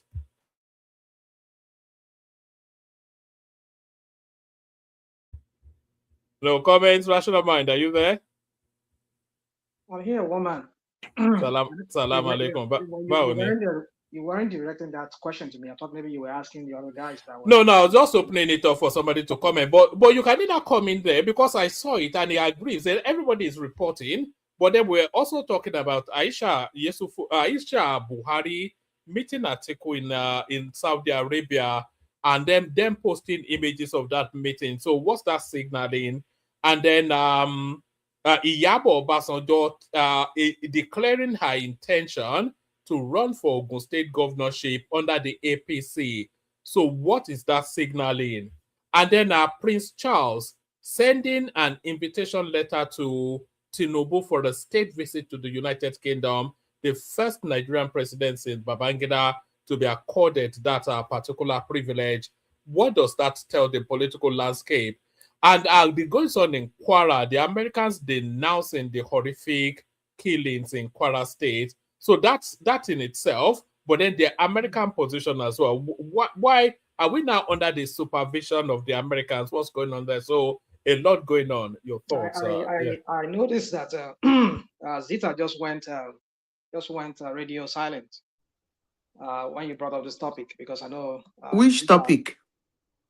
okay, it's okay. Let me just learn. Eh? When he asked this question, nobody wants to answer the question. No, I will talk on it. When it gets Okay, to my sure, turn, sure. if you want me to speak Okay. on it, I All will right, speak okay. on it decisively. It's okay. It's okay. Let me learn. Let me just go. All right. So I know a lot of people sometimes avoid this whole thing with Trump here in America. You know, the guy has been who he has been.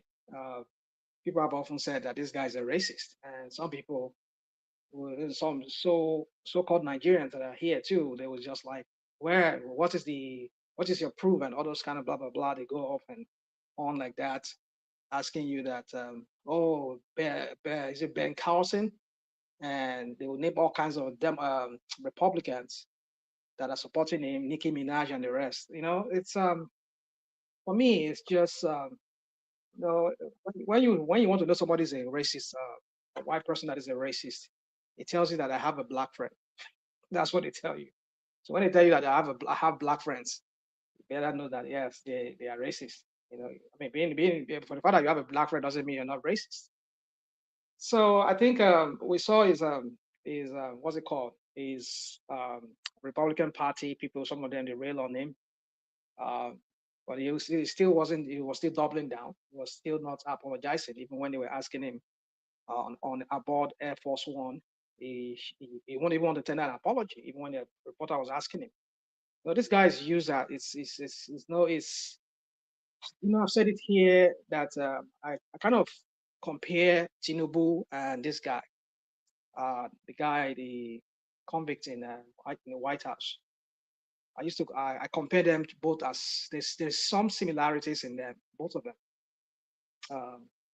These are people who does not have regard for rule of law, who are morally bankrupt, who anything you want to talk. I mean, anything you want to, however you want to describe them when it comes to people who lack morals, who have the pretense of wanting to be a savior of some sort. That is what both Tinubu and this guy in the White House, the convict in the White House, the White House is.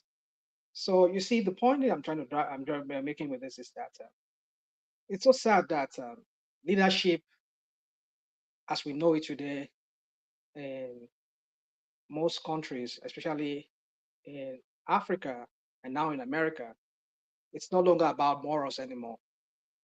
Morality has been pushed aside.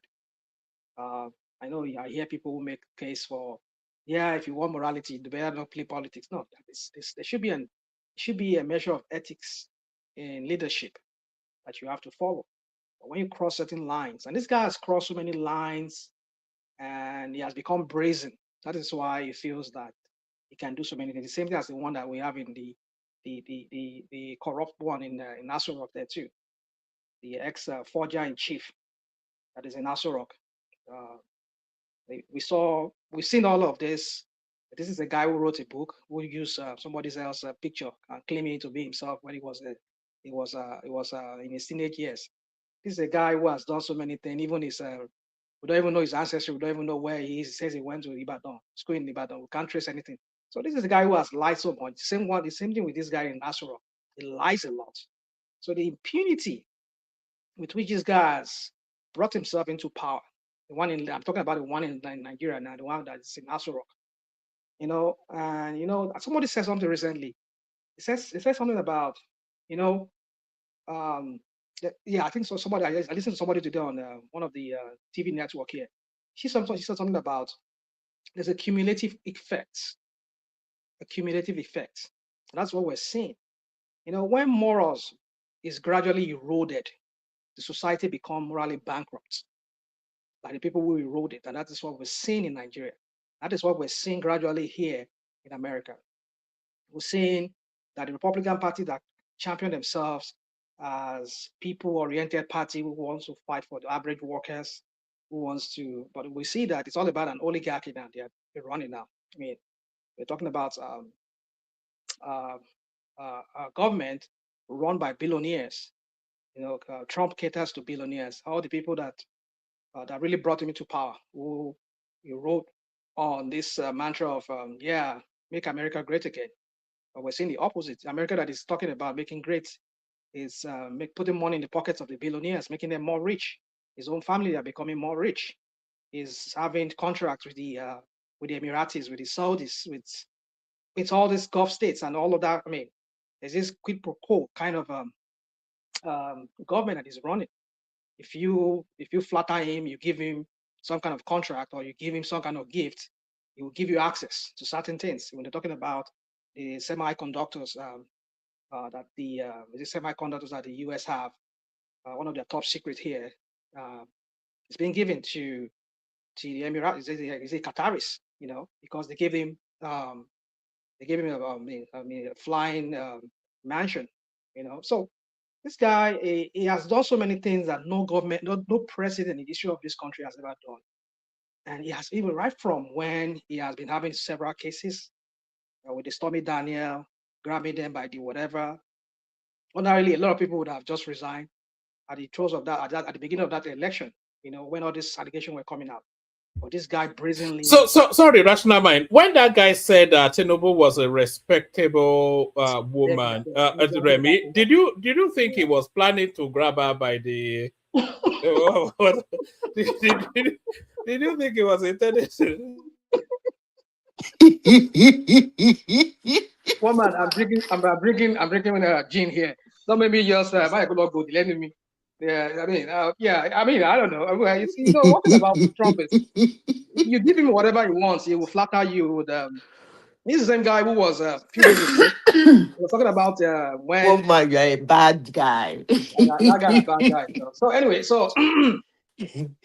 is a guy who yesterday or a few days ago, when it came to light that the Republicans were asking Bill Clinton to come testify, and he said if he's going to testify, he has to make it. They have to make it a public test, a public thing. And then he said, well, I feel so bad that they are trying to make the Clintons go because they know that if Clinton has to testify, a lot of things will be let out of the bags.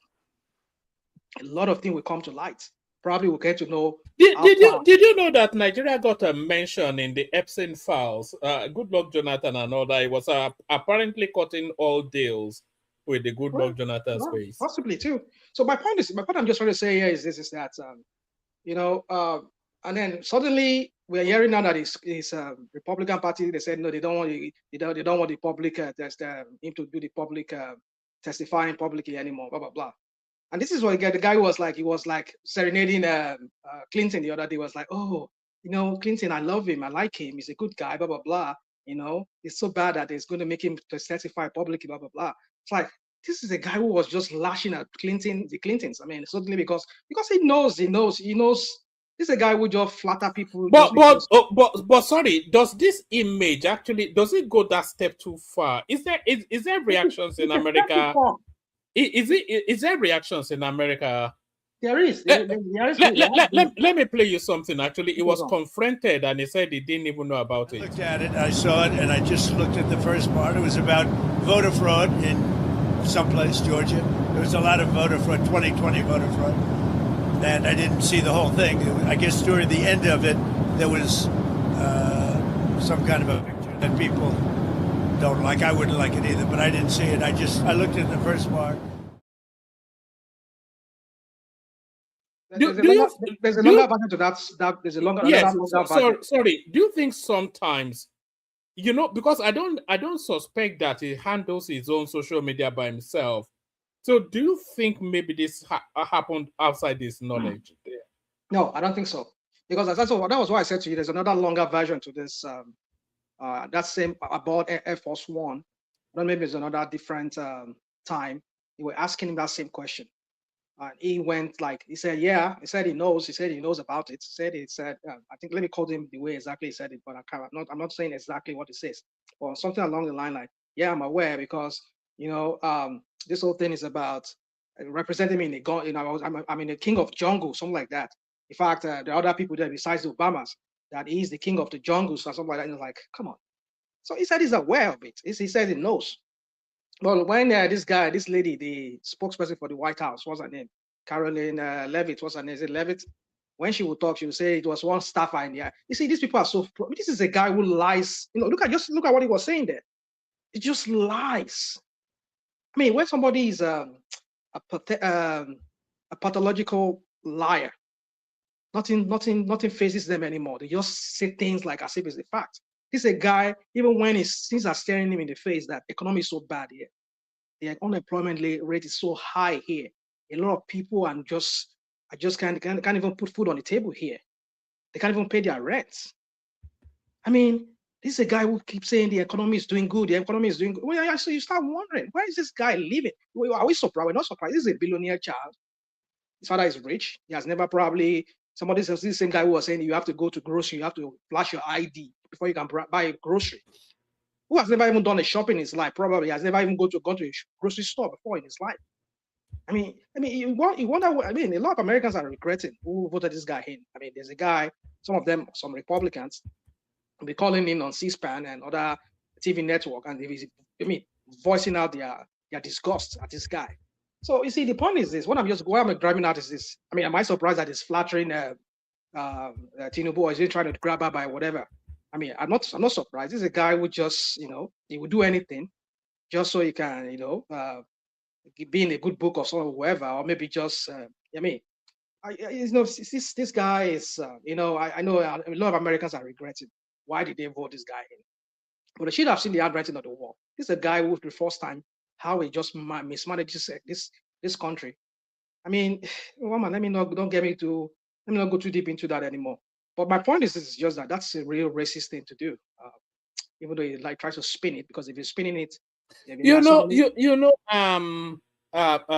rational mind. It actually surprised me that they will go, because that's racism from like 40 years ago. Because racism now is a lot more subtle, and then they leave the window for deniability. But the monkey sort of racism, I thought that was already, I thought racism was a lot more subtle, more nuanced, more sophisticated these days. So for somebody to just paste somebody's face on a monkey, a precedent. But then when it's quite, it's unbelievable, actually. There's a bigger, I think there's another video, I don't know, maybe the same video of where that one was copied from. They said after Biden was depicted as, they had his name as on a warthog. They had some other people too, some other Democrats too. They were there. They were depicted in that video as some kind of and he is the king of the jungle. I mean, like he's just, this is what people say. When you just go on Fox, you see all kinds of idiotic people going on there trying to spin the narrative and make it look like. I mean, when Karen Levitt was asked the first time, he said no. He said it was a staffer and she has been whatever. I mean, they put it down. Okay, so if you know that wasn't a racist, why did you pull it down? If you know, you were sure that it wasn't racist, why did you pull it down? But the point is that only few Republicans have really call him on that crap they did. A lot of them are just cowering. And that's the same thing with APC. The only APC we have in Nigeria. Nobody can speak up and challenge Tinubu. It's just that, and it's not even like they share the same thoughts with. They're just afraid of him. That's why they are. Yeah, they just feel like in the primaries, because if you're not in his good book, you can get somebody to primary you, and then it will just, his MAGA base will just join the primaries. They just exclude you. They will just defeat you and then get their own MAGA whatever to come in and run on that ticket. That's why a lot of them don't want to like step on him. I mean, this just America is on a decline. The country is in a apart from an economic decline, mentally and morally, people are only just a little people. People are just still trying to hold on to that ethics of what America stands for. A land of the free, a land of opportunities, a land. But what does America stand for anymore? Is the question. That's the question. That's why the allies. It doesn't stand for any. It doesn't stand for law and order. We already saw what happened in Venezuela. It doesn't stand for fair play. I saw a clip of a Cherokee chief, an American Indian chief being manhandled by ICE. Oh, just imagine that. Because they couldn't. What you saw? Didn't you see down in Portland, in Oregon? We saw school children being gassed by ICE. They were throwing tear gas at children. in school. It seems like a joke, but it's a very serious thing going on. How did we get here? That's what a lot of Americans are asking. How did we get? Wait, we know how we get here. A lot of you voted for him. If not all of you voted for him, so what are we talking about? You say, I mean, a lot of the Republicans voted for him. You're all calling in and they're like just bossing their. I mean, if you go online, you see some of them. They have a group now just against the whole ideology. I mean, look at this. Did you see some interaction between Tucker Carlson and some African presidents? Did you see that? It was on I think I saw something like that, but I didn't take too much time because yes, go and watch it. It's quite interesting. So they were asking it was asking questions, and I was saying, what do you make of the Venezuelan something? And one of them was answering that, look, we don't actually know what the world order is anymore. That's the audacity of what Trump did, you know, that you can go into a sub.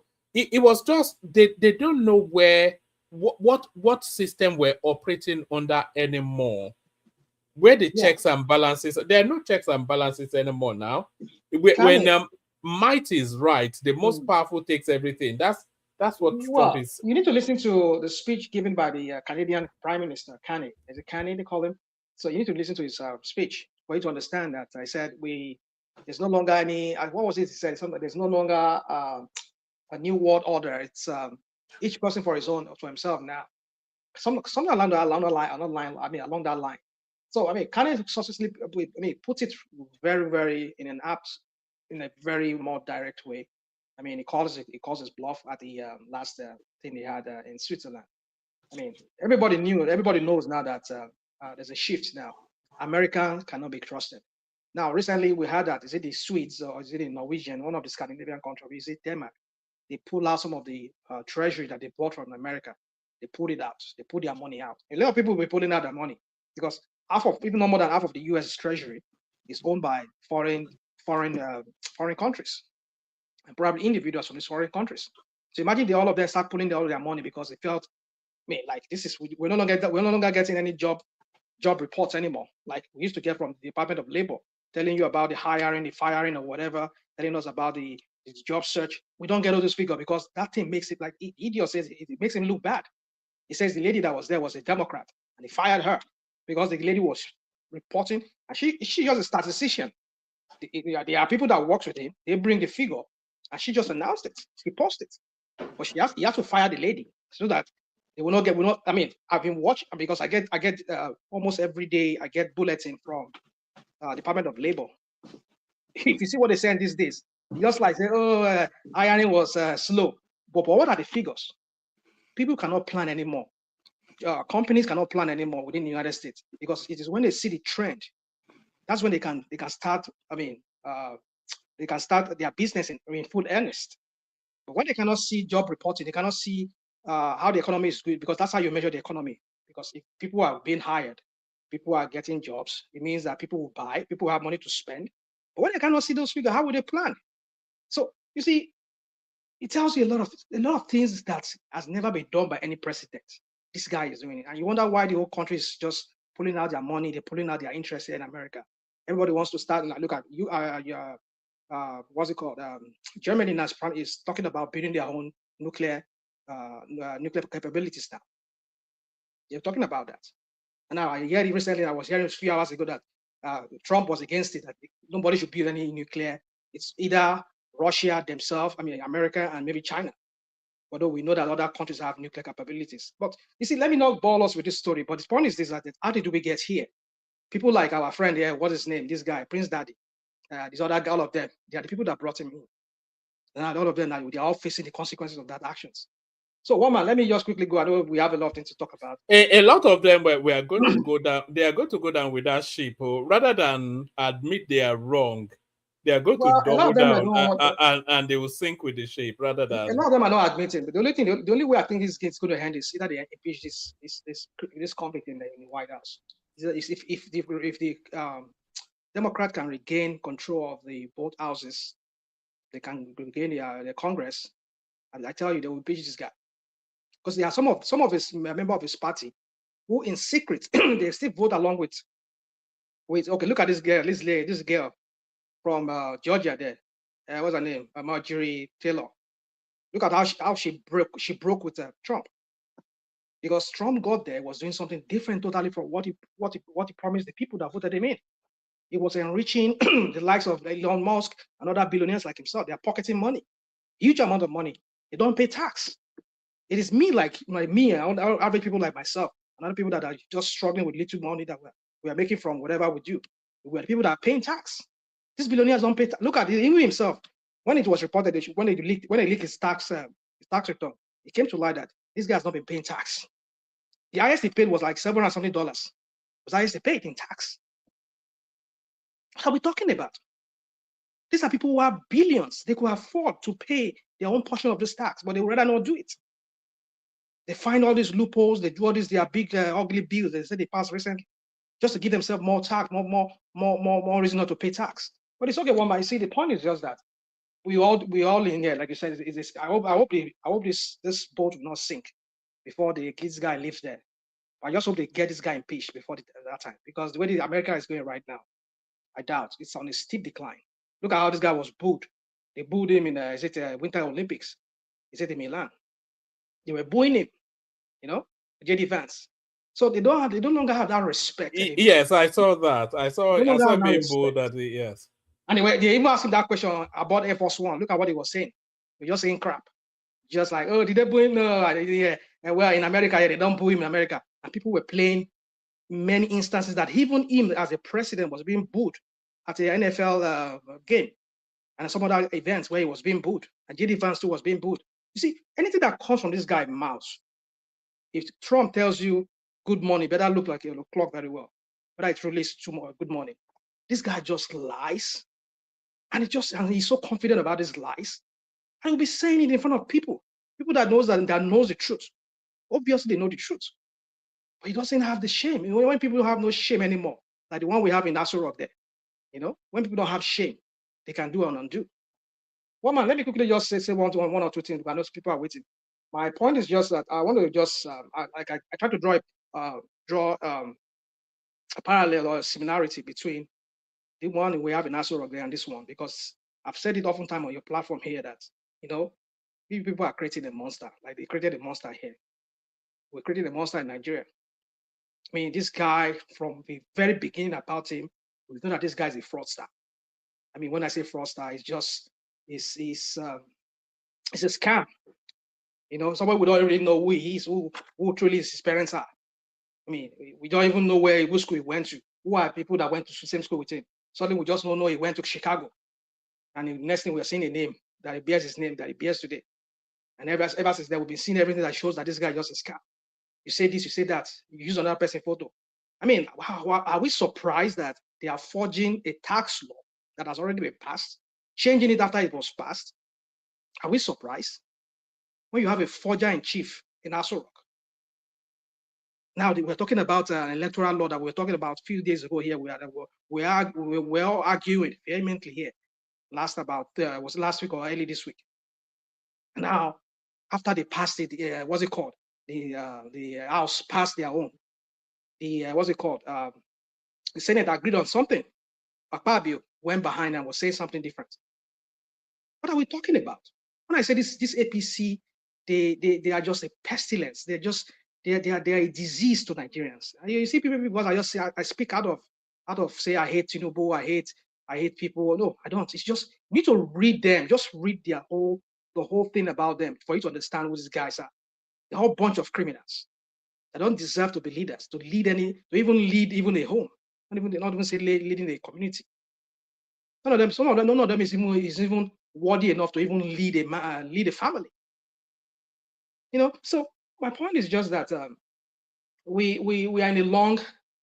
in this for a long haul, because I don't know who's gonna defeat this guy, because this guy has completed his rational mind. Just before you came in, there are speculations that Atiku might have joined the APC. So if we don't, you want to kill rational mind this night? Yeah. What is wrong with you? Did you hear when Baba was saying it and Simba came to back him up? No. Yes, I joined when Zita was talking about people talking bad about her here. That was when I joined. All right. So what would you make of that if Atiku joined the APC? Because they're saying he's getting fed up with the way Obasanjo is trying to maneuver that ADC space. So if he wants to go to the ADC or APC on the assurance that he will succeed Tinubu, and by the way, that's his surest way to the presidency via the APC. So if it does declare for the APC, is there any point in having an election in February next year? So are you saying? Let me get it straight. Is it that Tinubu might not contest for second term? Is that what it is? No. He will succeed Tinubu 2031. Oh, at what age? At 90 something? Is it about at whatever where he wants to go now? Now, what's the difference? Now, I don't know. I don't know. You see, people throw all that. I mean, I'm not surprised when this kind of thing comes from the stable of the Ronu Nazis. The Ronu people. Them. I know them. I know what they do. They come here and they spin some narratives.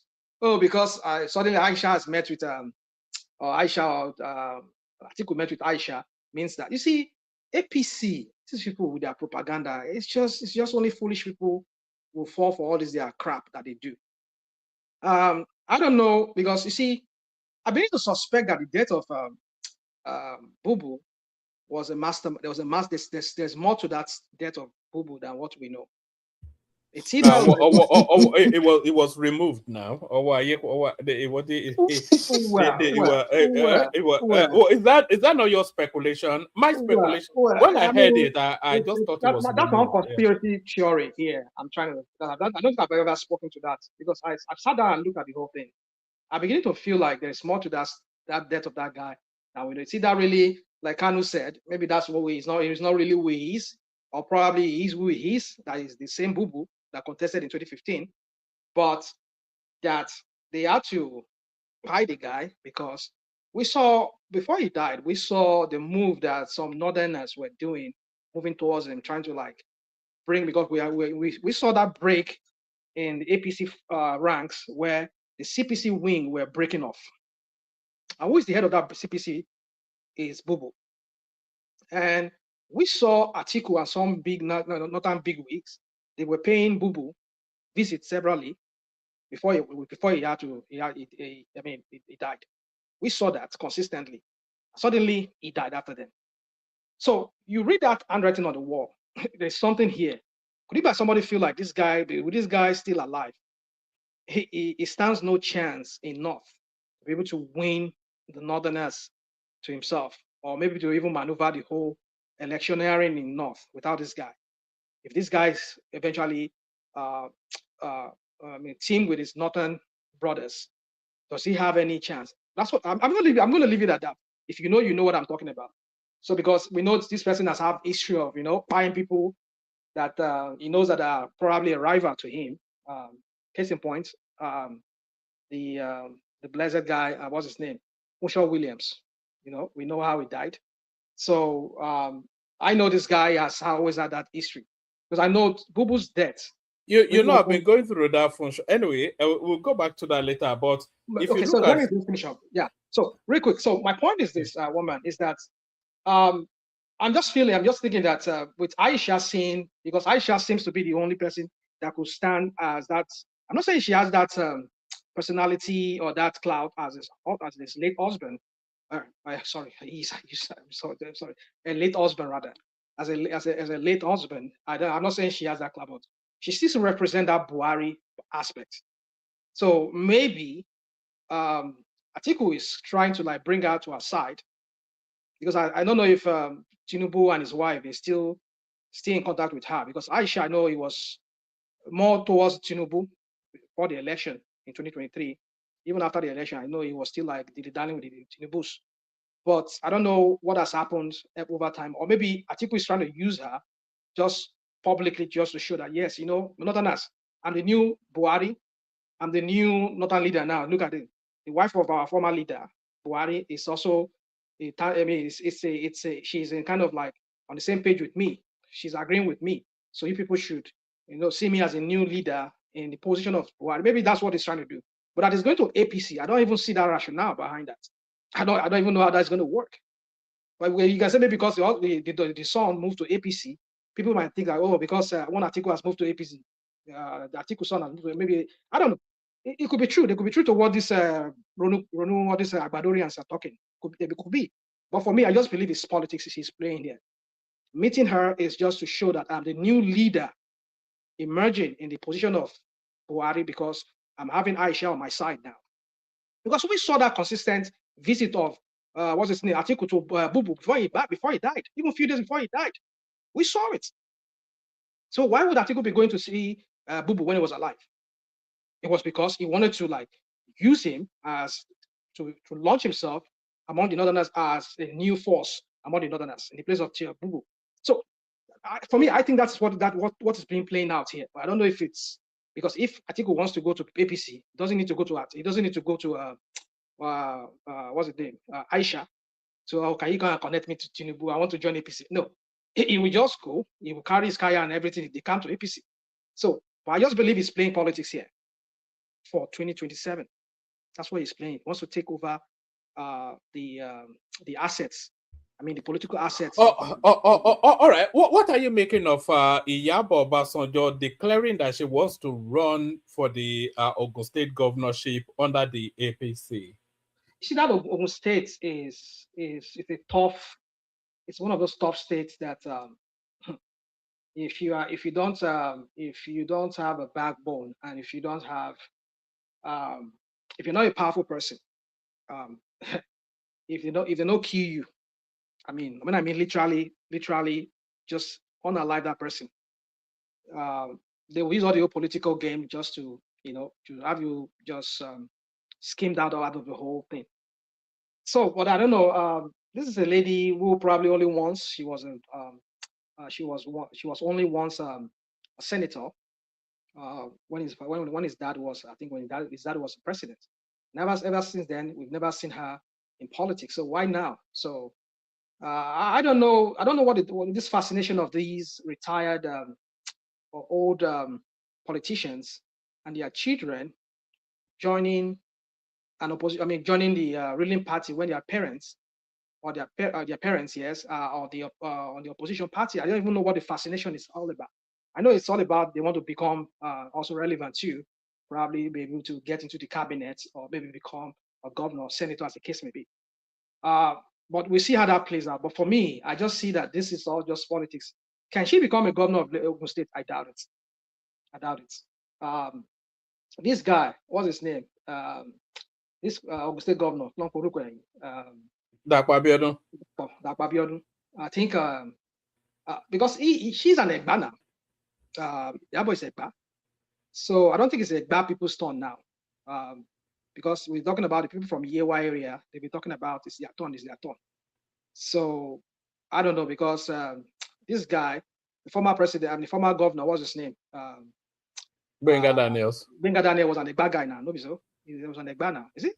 No, I don't think Benga is there. Is that Ijebu? No, I'm not too sure, but I know one person has been there from the Egba side. So why now an Egba when there's still other parts of Ogun State, like the Yewa area? But do you think they will give her the ticket, the APC ticket, to spite Obasanjo? Well, if Tinubu want, maybe Tinubu may want, maybe it could be and if she has the APC ticket, do you think Obasanjo will be forced to come and campaign for his daughter? That I don't know. I don't know. Obasanjo is a man of principle, but I doubt it. I don't know because one of the last events that they had recently, Atiku was there.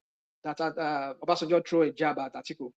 I think his daughter was there. Iyabo was there. I think he had to recognize her too. Mention her name when he was at that forum. But I can't. It's very hard for me to say. Because I know that is part of Obasanjo's legacy. If one of his children, his seed can be a governor in Ogun State, that would probably cement his legacy as the Obasanjos being both president and the governor. So could he want to probably campaign for the daughter? Probably he might want to. Well, I see him as a man of principle. He's a very principled man, but I doubt it. But if he does, well, I won't be surprised too. So, and I know Tinubu might want to do that just to spite him, but that will cause a lot of rank. I mean, I just hope that will not break the APC in Ogun State because there's a lot going on in APC. People wants to vie for that position. Like this guy, this guy, the budget committee of the Senate, Olamilekan. I think is also vying for that position. And I think he said it's from Yewa, but even though it's not truly Yewa, it's an Ekiti guy that is pretending to be a Yewa. I don't know how that story goes. But the point is that APC, there's a lot of people who are contesting for APC. So I don't know if Iyabo will be able to get that ticket. And if Tinubu maneuver the whole thing for him, that will break that rank within APC in Open State, and that may cost them. It may cost APC the ticket in Open State, except if Tinubu is able to unite them to follow or to all join hands to. I mean, that's a strategy for Tinubu to use to spite Obasanjo if he allows it. It'll be a real thing, wouldn't it? If Iyabo Obasanjo is campaigning under APC for I agree with you on that, but and the father is campaigning for ADC. But I see a huge break there. A lot of people kicking against Tinubu, imposing whatever. I know Tinubu can do it. Tinubu has the clout. He has the he has the influence to do that. But I see that to cause a lot of rancor among the ranks in APC in the Ogun State. I'll leave it at that one, man. Thank you. Oh, all right, brilliant, excellent people. I still want to hear from you about Prince Charles inviting Tinubu to England for a We are very good at giving him heart attack this morning. Yeah, yes, but I was going to go to Prince Daddy and then loop it back, and I want to hear from you, Zita, as well about Trump calling Obama a monkey. I wonder how you're able to justify that. But let's hear how Prince Daddy justifies it first. Prince, floor is yours. P. Diddy. Hello, man. Hey, woman, how you doing? Hey, hello, Prince. How are you? I think good. Can you hear me? We can hear you. Yeah. Floor is yours. All right. Yeah, actually, the comment you made about Remi Tinubu and Trump, did you have that in your back pocket, or is something you said extemporaneously? No. You know, it struck me actually when I was when I saw the thing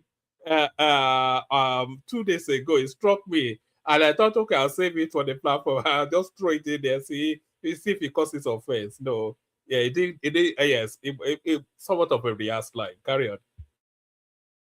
Yeah, that was funny. Yeah, well, what is the topic? One man, you are a media person. Just put it that way, a news person, because some of the things you read out, if it was left to me, I probably wouldn't even pay attention to it or even take notice of it. For example,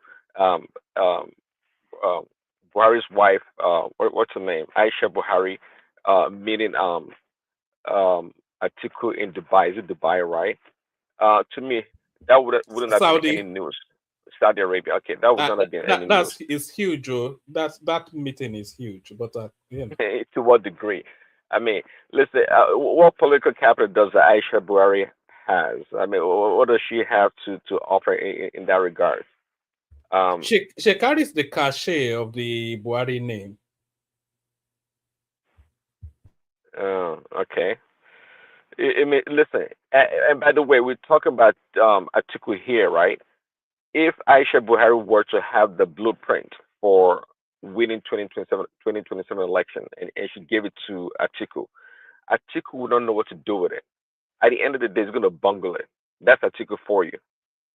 I said it before many times. He's the most hopeless politician in Nigeria.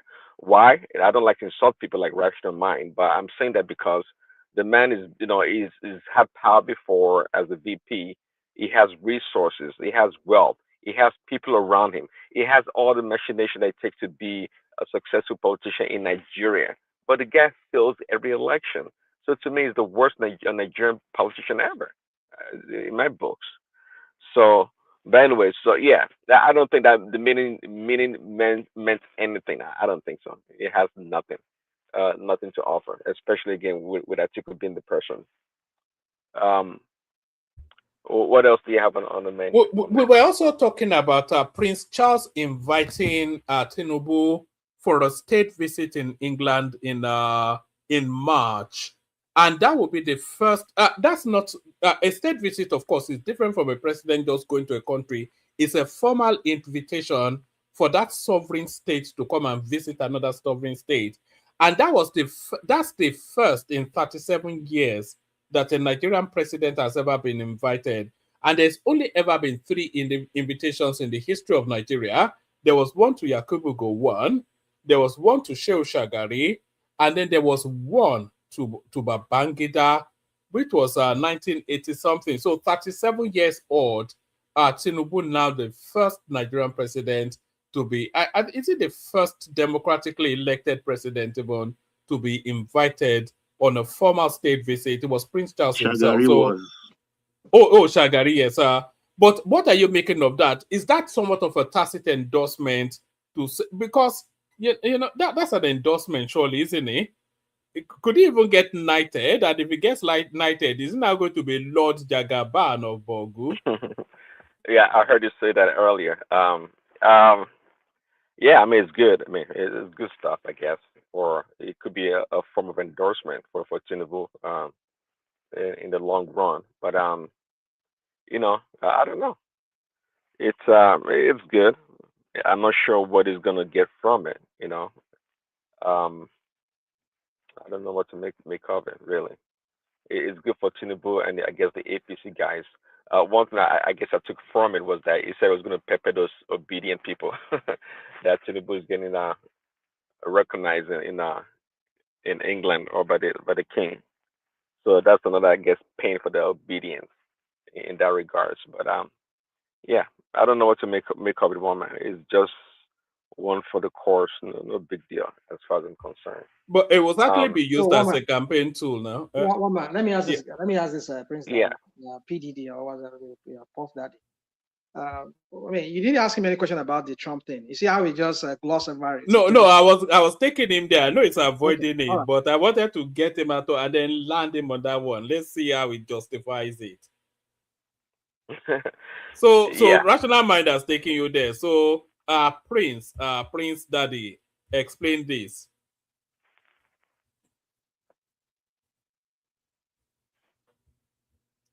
Look at that. Suddenly his network has failed.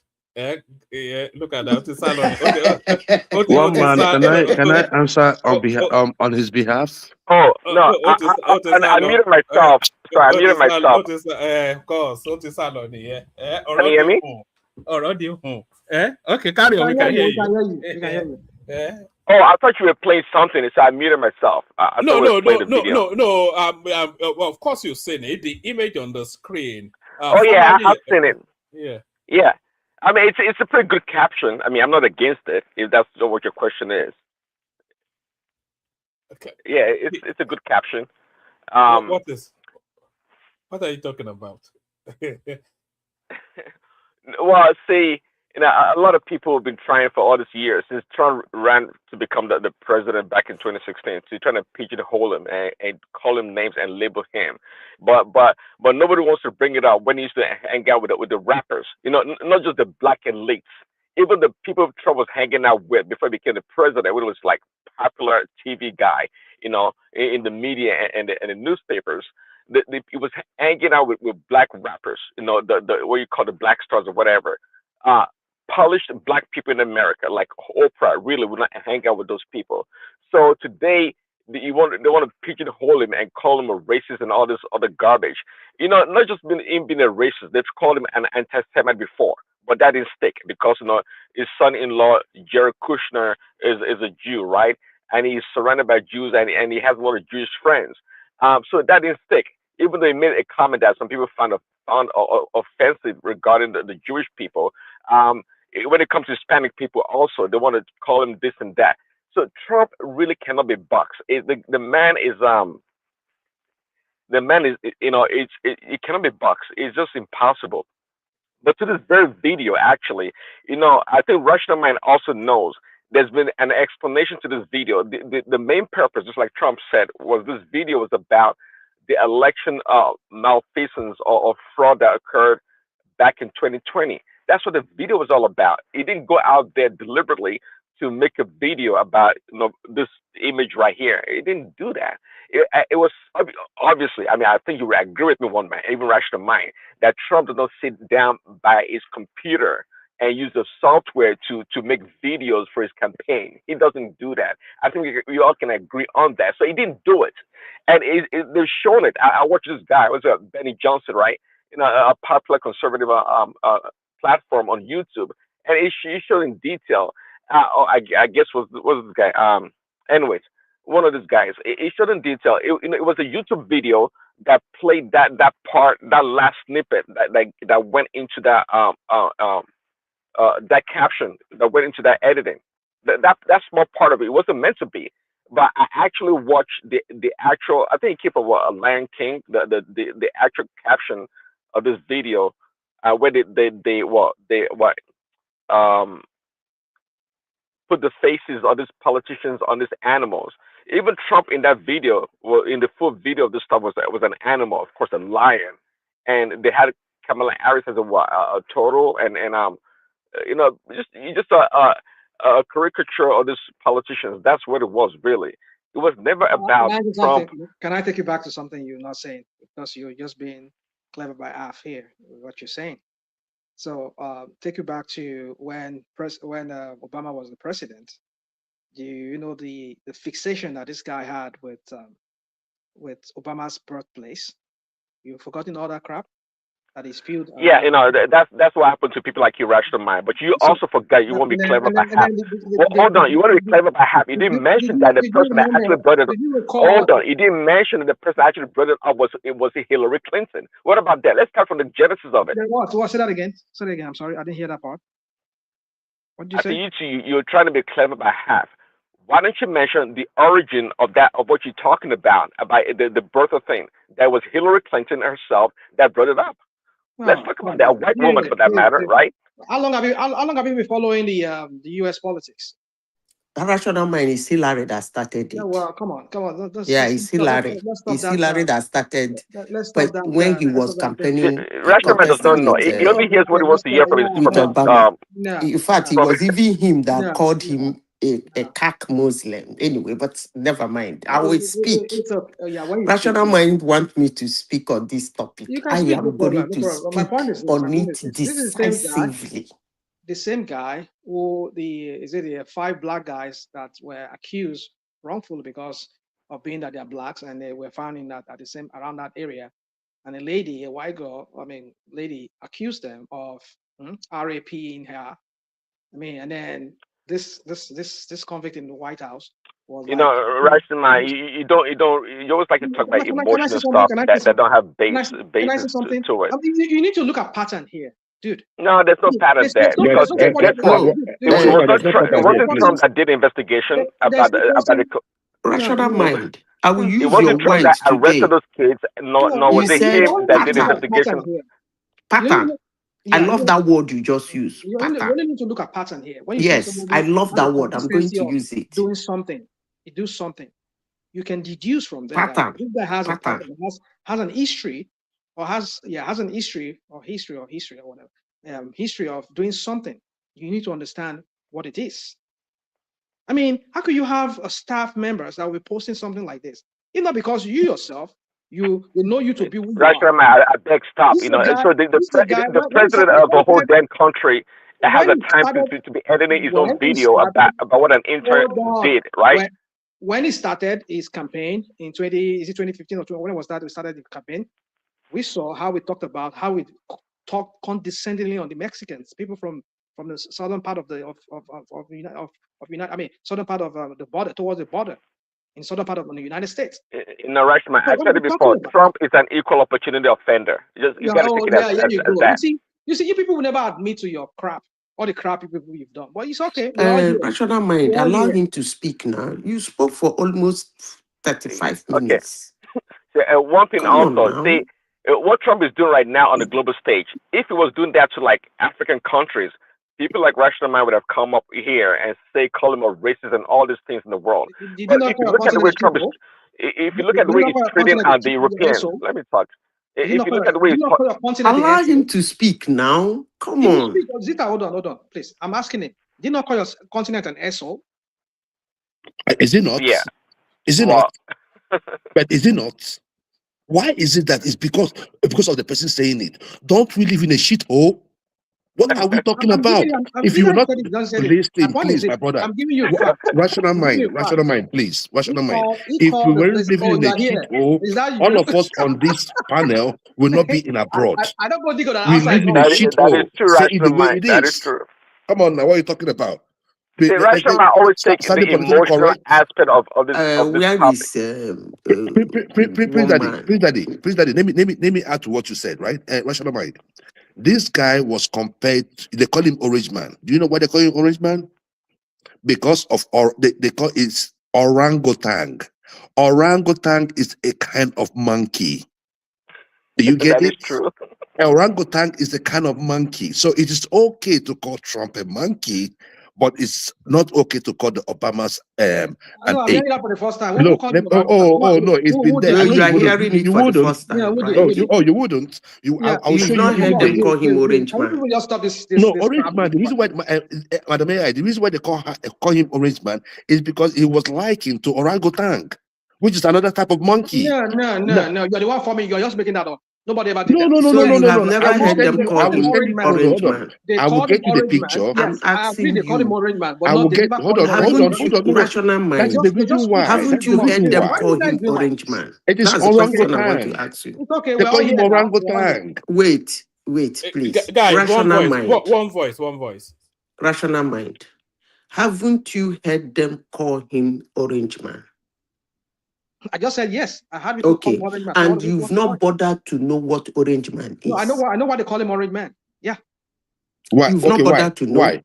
Why? No. I'm understand why. Let's ask him. Why did they call him Orange Man? Because he's overturned. Really? Yeah. No. One man. I'm just telling you. One man. Look, let me tell you. In the past, this is what they did. They made a picture of him, an orangutan with a head of Trump. It's been there Yeah, you go. circulating. Where is that? Where is that? You I've never understand? seen that. No, just Google it. Google it. You see Come it. You on, see the come on. picture. It's You so many people pictures are of that. full of BS. One man, And is it my turn to speak? Has Prince rational Daddy mind. finished? Okay, Rational mind. let me wrap up. You guys are Let me leave hijacking you with this. my Let me session. leave you with this. Prince Daddy, let me leave rational mind with this. Comparing the Obamas to ape is an insult to apes. Take that to the bank. Okay, Joe, I won't go that far, but that's okay. I won't go that far. You see what I'm saying? Some blacks are even they are even racist themselves. They are even racist to their own kind. Monkeys and apes, they are beloved animals, right? It's You so know that, baffling. right? So I don't know what the It's big very deal is. baffling when I hear people like you people come here and talk all this crap. You people don't Just go to kill justify me. the crap you people put in the White House. Okay. One man, is it my turn? Let me wrap. What else is that one, man? Is that it? Yeah, Prince Daddy still has the floor. Yes. Prince Charles inviting Tinubu, Aisha. What about the Kwara incident? Are you following that? And do you have any thoughts on it? The yet more mass slaughterings by the Fulanis, this time in Kwara State. I heard part of your read that one, man. You said, what did you say? That they were not Christians. So who were they that were pied? No, it was a Muslim community. They were pied them because they wanted them to adhere to a strict doctrinal line of Islam, which they did not want to adhere to. So they slaughtered. It was actually an emirate. They had an emir in that place. So they went and slaughtered all his children, his wives, etc. And then what they are saying is that they separated the males in the community and slaughtered them. We don't know what would happen to the female. Maybe they took them for. Okay, Kwara was known to be a Yoruba state before. So what tribe were these people that were pied? What tribe were they? I couldn't say for Yorubas or what? certain. Probably, I couldn't say for certain. Okay, well, of course that is sad. I mean, this is what we have to deal with all the time because of religion. Now, does it matter? So not only do they want to pie Christians, now they want to pie people that don't adhere to certain kind of Islam. See where this is going to. So if they can do that to Islam, to fellow Muslim people, so what do you think about non-Muslims? This is the point I've been making here. That people don't want to tag it or label it like a religious Here we thing. go with this rationale, this logic that you people try to brandish around. because People don't want to make it like a religious stuff, come on, but it is come on. quite clear here. It is. Don't give that BS of saying that because they buy their own kind, their own people, their own members. Doesn't mean that Christians are not being. See, what are you people doing? Your Remi that you people are champion, you are praising here. Did in an interview that she granted, was it Washington Post? I don't know what was that? Did she not admit that yes, there's a killing of Christian in Nigeria? What are you people talking about? Well, Rashama, I don't know why you're attacking me. If I heard it correctly, I guess we're on the same page. That's what I'm saying. That Christians were being pied because of the religion. So when the people that were making excuses that no, it wasn't a religious thing, now shows clearly that if they can pie their fellow Muslims because they don't adhere to certain kind of Islamic religion, it's quite clear that these people are all about jihad or killing non-Muslims. It's a terrible thing, one man. I mean, so what are we doing about it? I mean, I heard that the Americans are applauding Tinubu and the administration for doing what they're supposed to do in the first place, anyways. I'm not sure why they should take any credit. They should get any credit for what they are told to do. They have the right to protect every Nigerian. Okay, I mean, this is sad that it's still going on. So it just shows that these people, they have no fear of nothing. They have zero fear of Tinubu or even the Americans until they go really drastic and go crazy on these people to the level that they themselves, will know that hey, something's going on here. They're not scared. They're not afraid of nobody. It's crazy. Anyways, thanks, one man, Madam Sister, can go ahead. Oh, all right, brilliant, excellent report. I cannot disagree with anything that you just said. It's just wild. We are aghast, we are alarmed, and then by tomorrow we've forgotten about it. Not because we don't care, but because it happens with so much frequency. Within the next 2 weeks, it's almost certain that another incident will happen of a similar nature. But Zita, floor is yours. I think you're especially keen on the orange man and I am not keen, but I was called out for it. and the orangutans. No, I am not keen, but I was called. The orangutans versus the apes. No, I was not keen, but I think I was called out on it. So if you will permit me, I will speak decisively on that thing. If you will. You see, let's face the truth. Calling somebody an animal, unfit, you are worthless, you are a joke, you are a threat to democracy. It harms a human being. That's just the truth. There is no shortcut to it. It is harmful, it is ugly, and it is wrong. Period. Now, that being said, let me go to Trump and the Obamas. You know how I talk. You see, the difference between Trump and the Obama is the mode of communication. That's just it. Trump is blunt. He drives it to the extent that a baby, a kid, doesn't need to be translated to him or her. That's why sometimes people say he's childish, because even a child will understand what he's saying. He doesn't leave room for his supporters to argue, to debate, to defend. He says it, boy, take it or leave it. But the Obamas, they try to be smart. According to some people, they call it presidential, trying to be presidential. And when they speak, I don't want even to talk about his wife that goes around complaining. I don't want to talk about her. When they speak, they leave room for people to argue what they said, debate what they said, or maybe make defenses for them. That's just the difference. But woman, let me tell you the truth. You see, these three people, they've been on each other's neck, trying to demean your fellow human being, humiliate him, and trying to be smart about it, that you are trying to attack his policies. It's actually wrong. It is ugly and it's harmful. What is wrong about attacking people's policies? Hold on, What please. is wrong Can about I it? speak? No, Can I I'm only speak? challenging you what you just said. Please, can I speak? You Go on, spoke go on. for 35 minutes. Nobody Would interjected you you. stop this? Can I speak, Who asked you not please? to speak? When I You finish, you can interject me. ask me questions I'm so asking you that I question. don't lose You're my just going off thought. tangent saying that because I spoke for Please, 35 can I minutes. finish? When I finish, you can ask me your Okay, question okay. and That's you what can you're supposed interject to have me. said. All right, go on.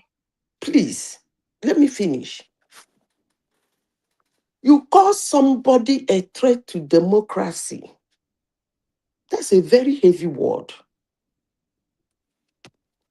He almost got killed because he was called a threat to democracy. That's a monster. That's a dictator. That's a monster. But you put it in a very nice way that people can make arguments about it. That's not what he means. He means that his policies, he means that the way he behaves, but that word, threat to democracy, is heavy, is ugly, is harmful. So that's just the difference. Another Obama's do what I call coded cruelty. And this one does what I call blunt cruelty, period. For somebody like me, I understand both of them. And I am not making excuses for any of them. Three of them should deal with it, period. They should deal with it.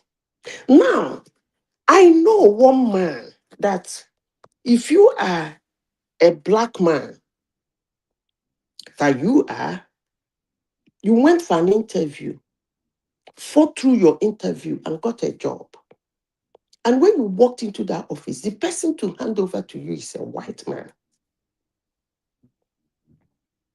And they said, hand over to you. The white man hurriedly walked away, went to his new job. I know as a black person, you will say he's a racist. Yeah, that's what you will say. You don't need to give me an answer. You're going to call him a racist because you're black. That's why he behaved like that. You see, one thing about what is happening to Trump is actually a kind of media projection. But the ridiculous thing about it is that he doesn't care. They put out, they put out everything he says, everything he does. But some people, they don't. When Trump won the election in 2016, he has not even forgiven Obama anyway for all the Russian holes he made his first presidency very chaotic. I don't think he has forgiven him. He finds any way, anyhow to get at him. That's just the truth. Anyway, when he won the presidency, the wife, Minana, ran to complaining Michelle to hand over, teach him how to behave because he has never been there before. He has never even been close to something like White House in a lifetime. The guy, the lady walked out. He didn't hand over to him, to her. And she went in there and was making mistakes. And they were mocking her. If it is turned the other way around, you people would have called me now a racist. But it is what it is. Woman, let me say this. The word racist is a heavy word and it's ugly. It's a word that should go with consequences. But the way this word is being used these days, more especially by the black people, make it light and make it beautiful. Everything is not all about racism. Everything is not all about slavery. Everything is not all about colonization. But if you keep hammering it that way,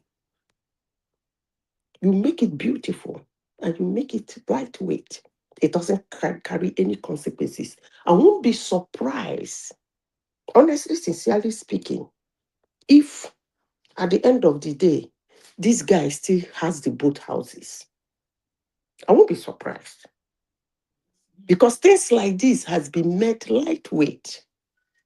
And it has been made beautiful because it's been jingled at everything. Now, let me say this. For those who keep listening to media and make things out from it and come to run their mouth for any reason I don't know. This was a man who came out in 2016. People believe he will never win that election because of what the media said about him. They called him all manner of names, unprintable. In fact, Donald Trump is the most dehumanized president in the United States. I By won't be far. surprised if he's trying to get back at anybody at any time. I don't By care. far. I don't care. So that is one. Secondly, he won that election. They didn't stop there. The media put camera on him at everything. They turn everything round and round and round. And they end up tagging him the most hated American president. And people believed it. He came for a second time. Yes, he did not win, but he got extra 12 million votes. That is not a sign of somebody who is being hated. He left office 4 years after he came back and run them over. And still, people still call him a joke. 3 days ago, somebody came to your platform and said his words should be trashed in the gutters. And somebody is still saying he's still unfit. It is a regret to vote him. But let me say this. If he's not going to run for an election again. But let me say this in your platform, woman. In future, mark it down. If there be any presidential candidate that shows signs of Donald Trump, he's gonna win that election. You can believe any lie. There is every tendency that Americans will vote a Donald Trump again and again and again. Deal with it. Then let me come back low. This is a man you people call a liar. This is a man you said his words should not be believed, should be trashed in the toilet. So why is this making news? We shouldn't be discussing it because that thing he put out there is a lie and his words should not be taken seriously. He is a joke of a human being. So why are people reacting? This is a man you people have called racist. Some African Americans, some black people in the United States, if you ask them why they don't vote Donald Trump, the first word they use is racist. So when they were saying he's a racist, they were not too sure. So now that he put out this, they are sure. So why are they making YouTube videos, whining and complaining for a man you have tagged racist, and he brought us something you call racism, and you are complaining? Come on now, you people are the one confusing everything. Deal with it. This is a man that Obama goes around saying he's a threat to a democracy. What does that simply mean? He put it that way, people make argument and make excuses for it. And But his you are nasties. calling a human being, let me finish, please. You are calling a human being a threat to democracy. That's ugly. That's heavy. He's going to destroy your life, and you almost got killed twice. This man's life and the life of his family are being haunted because of the unprintable names he's being called. So what is all this madness all about? You guys should deal with it, too. You see Obama. You see his wife that goes about complaining about everything and anything and everything. And Trump, three of them should deal with the situation. Come on now. They should deal with the situation. Why are people ranting? You tagged him a racist, a misogynist. You called him Hitler. And then he put out something. You are reacting. Just confirmed. Let it go. Deal with it. Any question? Rubbish.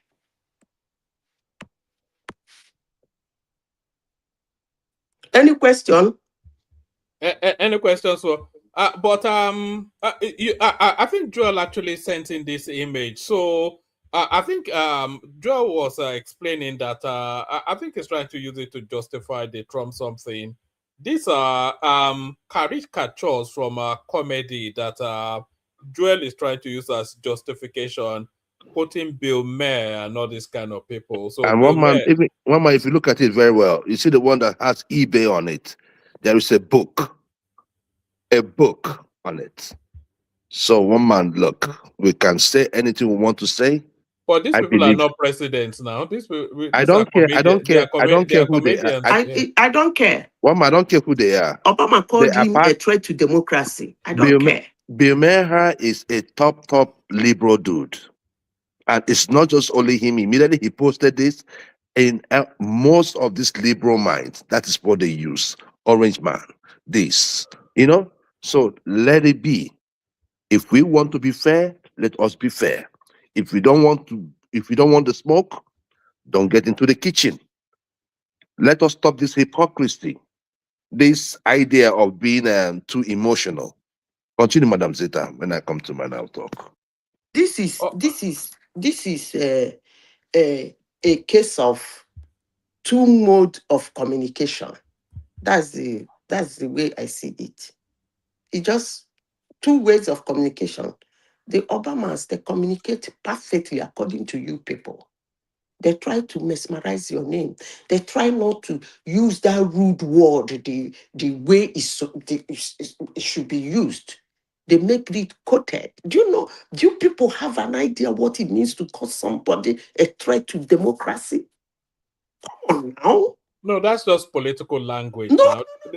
but he almost got him killed. It's a leap He from that almost got him killed. No, that wasn't what nearly got him killed. What got him killed? You didn't listen to the boys his chats. The first thing is I don't even believe that it was short. I think that was just some contrived Okay, you nonsense. see now. You see, I but think if it that is was just Obama, that they wired that, you will believe he was shot. Come on now. We should stop all this, please. We should stop it. I'm not buying it.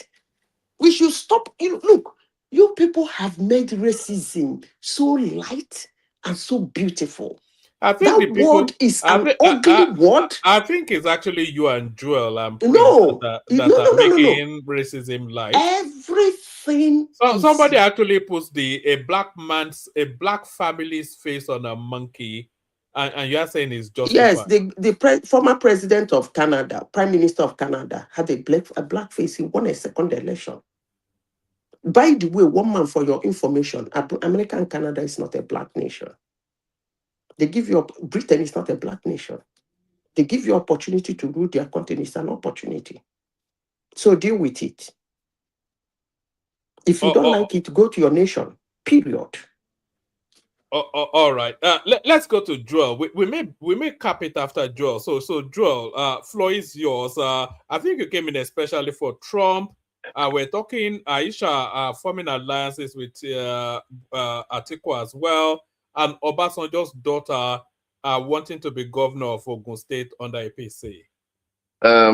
Thank you, one man. Good morning, afternoon, evening, wherever you may be listening from, Joel of Nashville. One man, let me start with the Aisha because I think I will end with the Trump thing. Aisha meeting Atiku as Funani Recalibrate. I don't know the reason why the meeting is going on, but I think it should be well known on this show that it is the turn of the South. And when it comes to the South, it is Obi local. It is Obi's turn. We are not asking for it. We are not begging for it. We are telling you that is what we want. There is nothing wrong with Obilokon. So Atiku, whatever thing they are doing, if it's to support a southern candidate, then that is nice. If they decide to support a candidate that is not popular, like Peter Obi, then they are saying bye-bye to their political career. Because I believe if Tinubu stays there for 4 more years, it will be bye-bye to Atiku.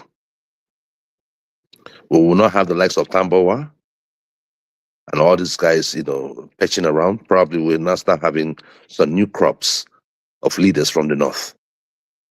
So they should tread carefully. They should tread carefully. I don't know what the meeting is all about. I don't think they gave any communique at the end.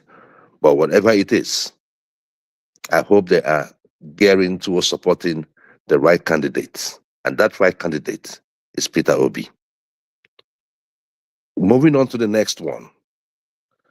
Obasanjo's daughter wanting to be the governor of Ogun State. He says under APC. Woman.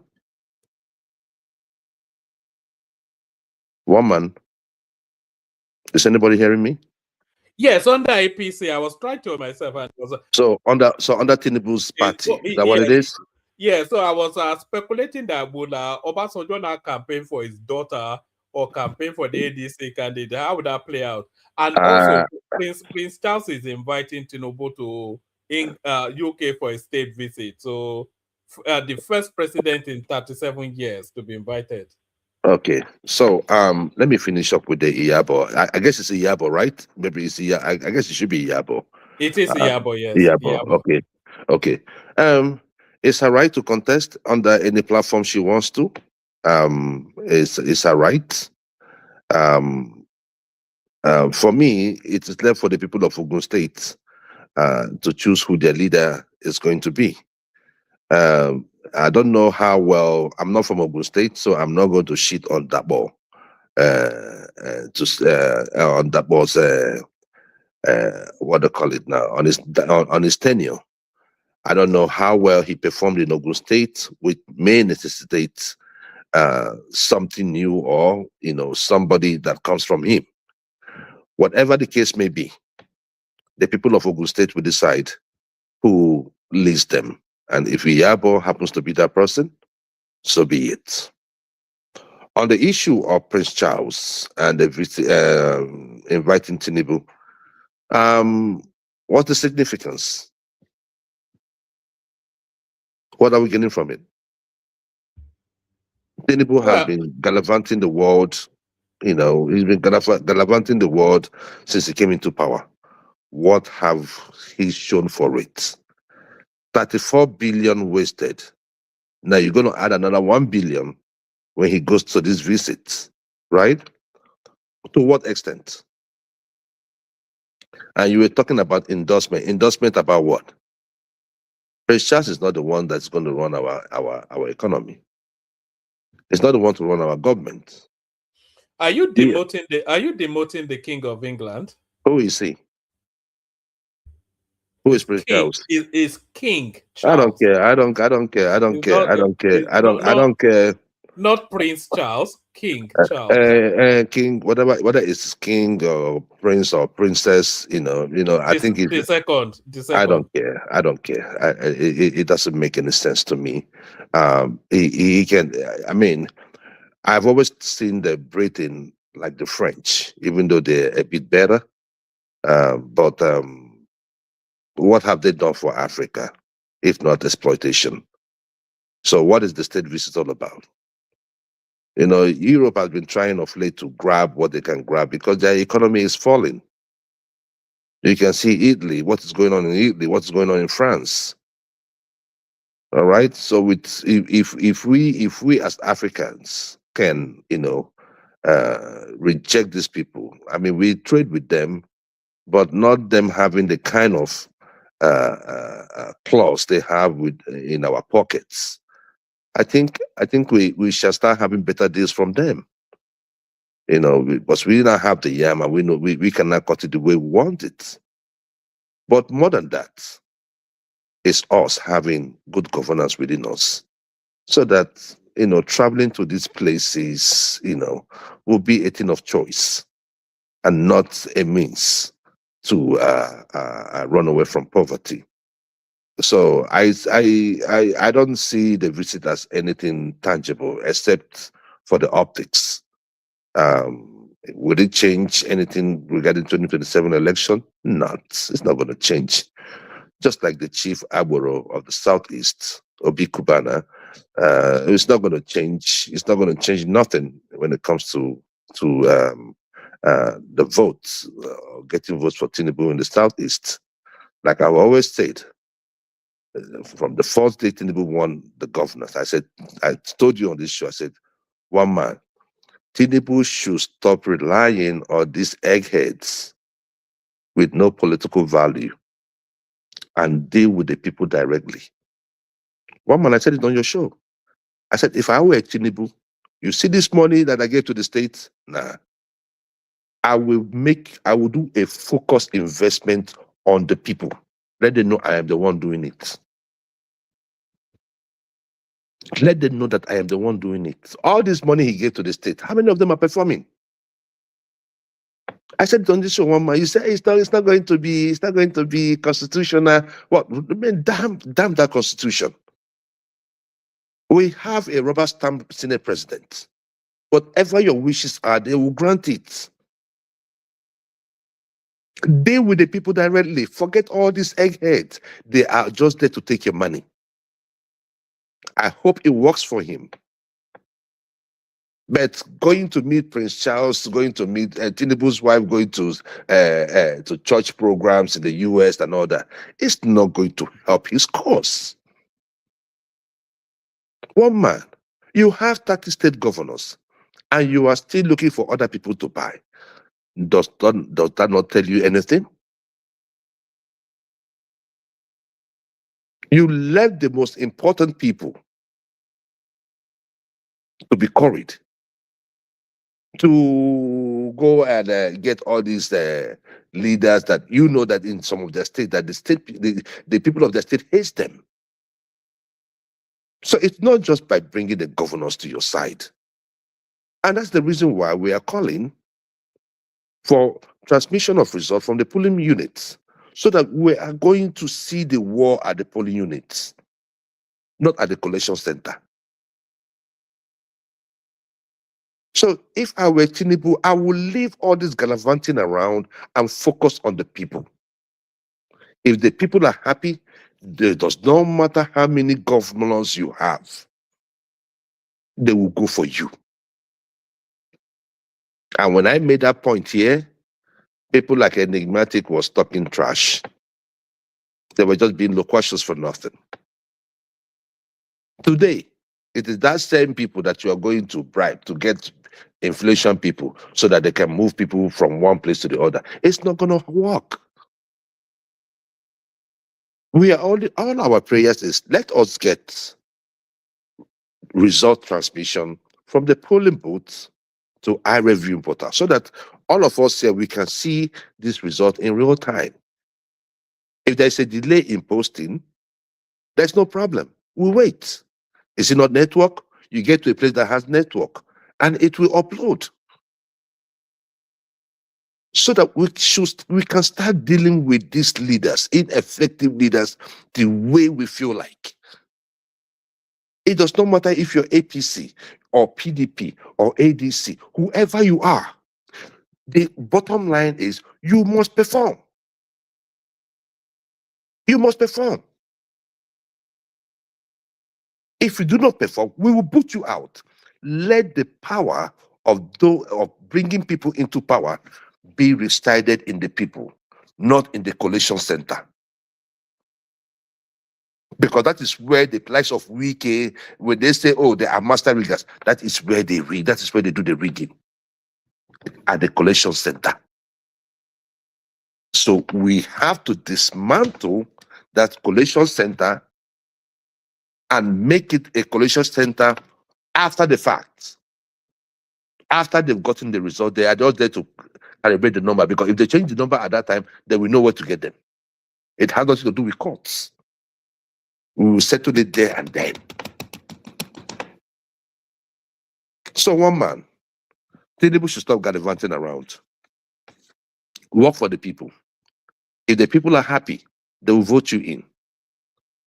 But at this stage in our lives, I think Nigerians has woken up. They've woken up. We cannot continue. If you want to stay in power, work for the people. If you don't want to work for the people, get out. Lastly, the issue of Trump. I'm not going to go about what Madam Zita said about it. I think she was on point. But to add to what she was saying, the idea of calling him a narcissist, a threat to democracy, they compared him to Hitler. It shouldn't be. It shouldn't be. These are the reasons why that man's life was being threatened. That was the reason why that man was shot at, because people were seeing him as an end to democracy. People were seeing him as something next to Hitler. We are now 1 year into Trump's presidency. The people that deported themselves are those that deported themselves willingly. People that said they were not going to leave under Trump. The likes of the crooked Ellen DeGeneres, and now she's back. So can she tell the world that he is not that narcissist? Yeah, that's what they call extreme hatred. And Can nobody you is say talking that? about that. And I'm waiting for the likes of Rosie O'Donnell. Right? I'm waiting for the likes of all of them, because they will come back home. Has Trump killed anybody as a narcissist? Do we have any gas chambers in the United States?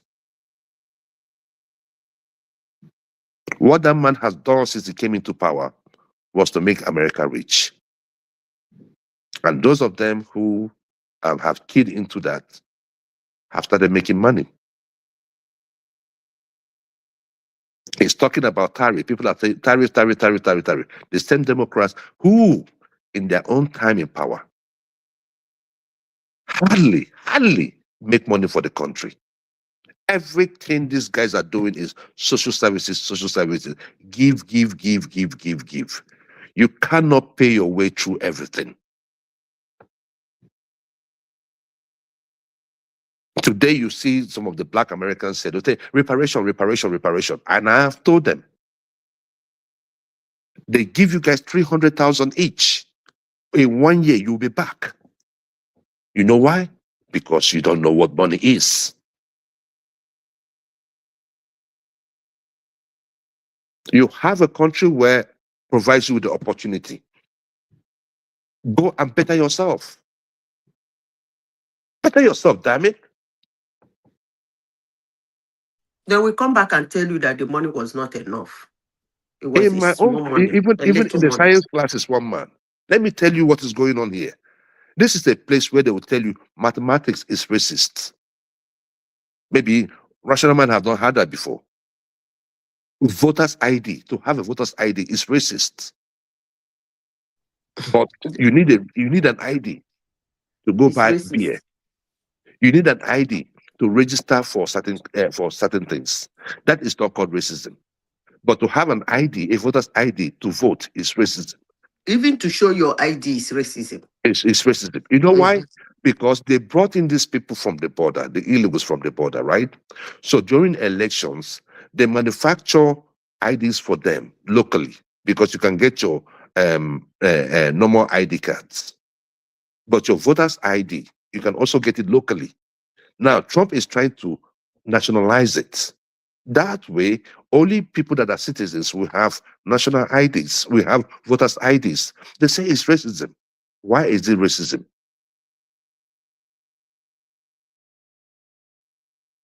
It is racism because that is the way they rig the elections. So one man, let them leave Trump alone. He still have 3 years to go. They can't stop it. They should deal with it. And looking at what Obama did in Africa during his time, what did Obama sell us in Africa? LGBTQ, of which Kenyatta shut him down. When Trump came in, we saw we had a lease of life. Kamala came in and Biden, and we start seeing the uprise of that ideology in Africa when they donated about $60 million to that group in Ghana.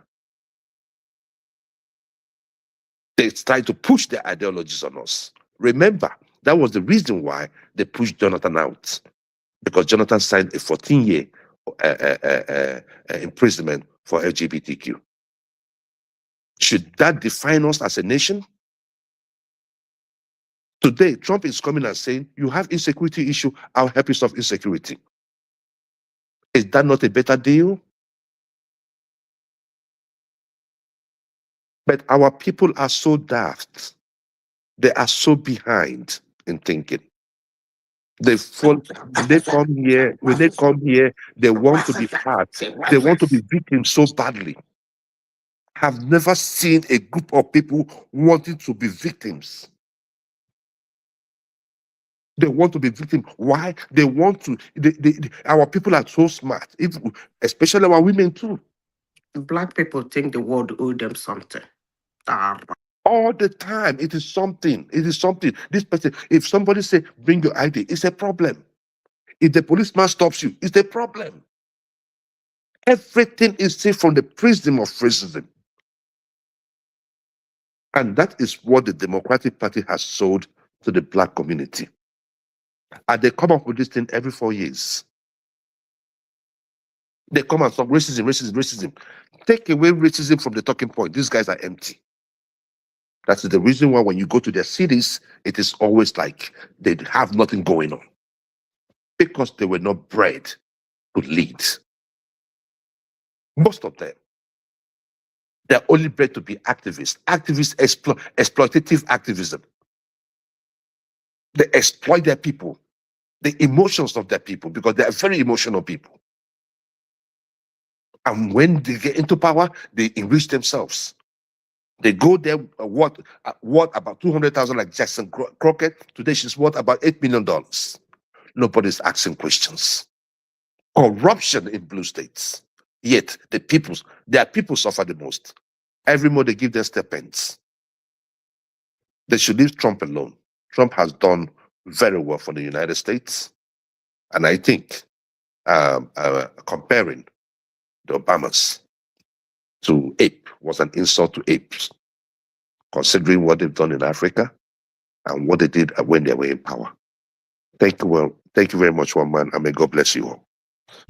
All right, brilliant. Excellently posed. Apologies to Remy and War Peace, but I think I'm going to have to shut it down now.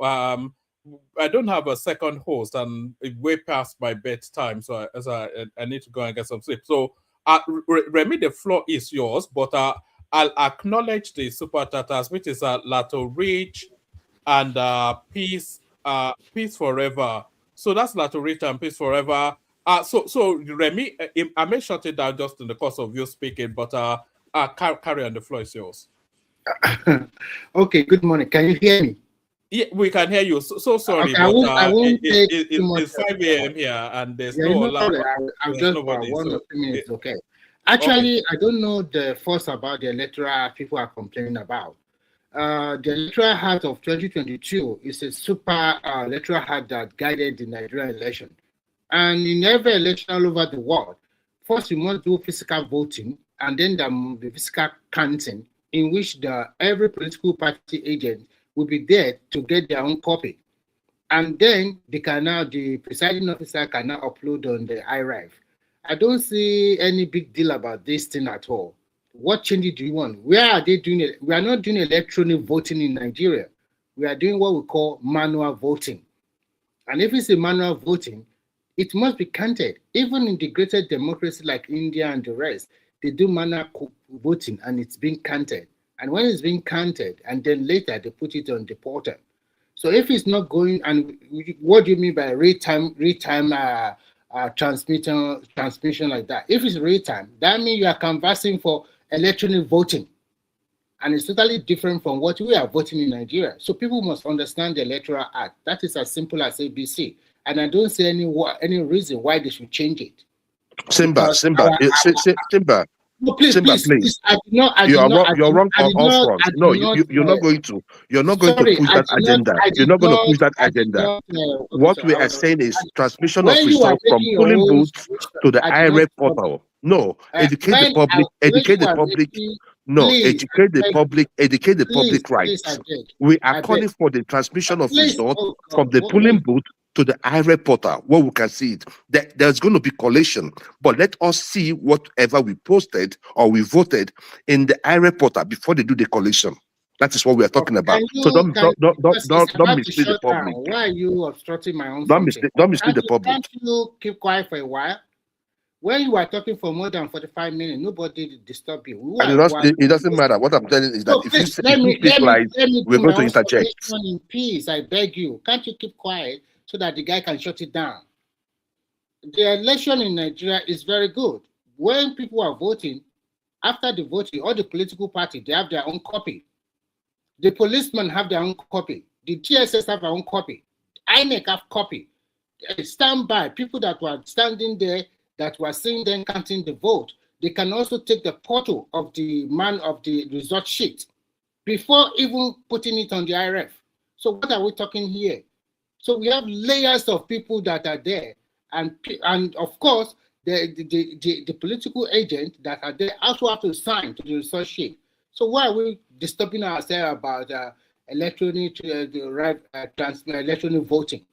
And I said earlier before, it's not electronic voting. It is manual voting, physical voting, and physical counting.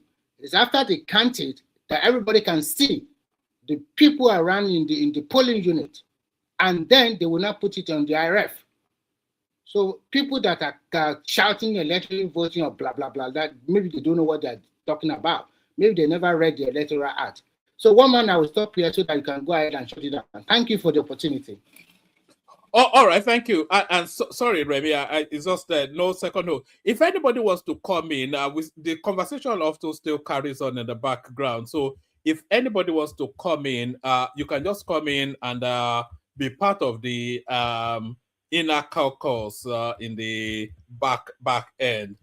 Because Remy always has a lot to say, and I don't think Remy is done yet. So we'll carry on the conversation still in the back end. But the super tatas, as I've said, it was a lot of reach and peace forever. So thank you to those two. More people should be super tatas. That should be the case. But more people should be liking and subscribing. If you have not already subscribed, please do that. And if you have not clicked on the like button, please do that. Like and subscribe. Thank you, everyone. See you tomorrow.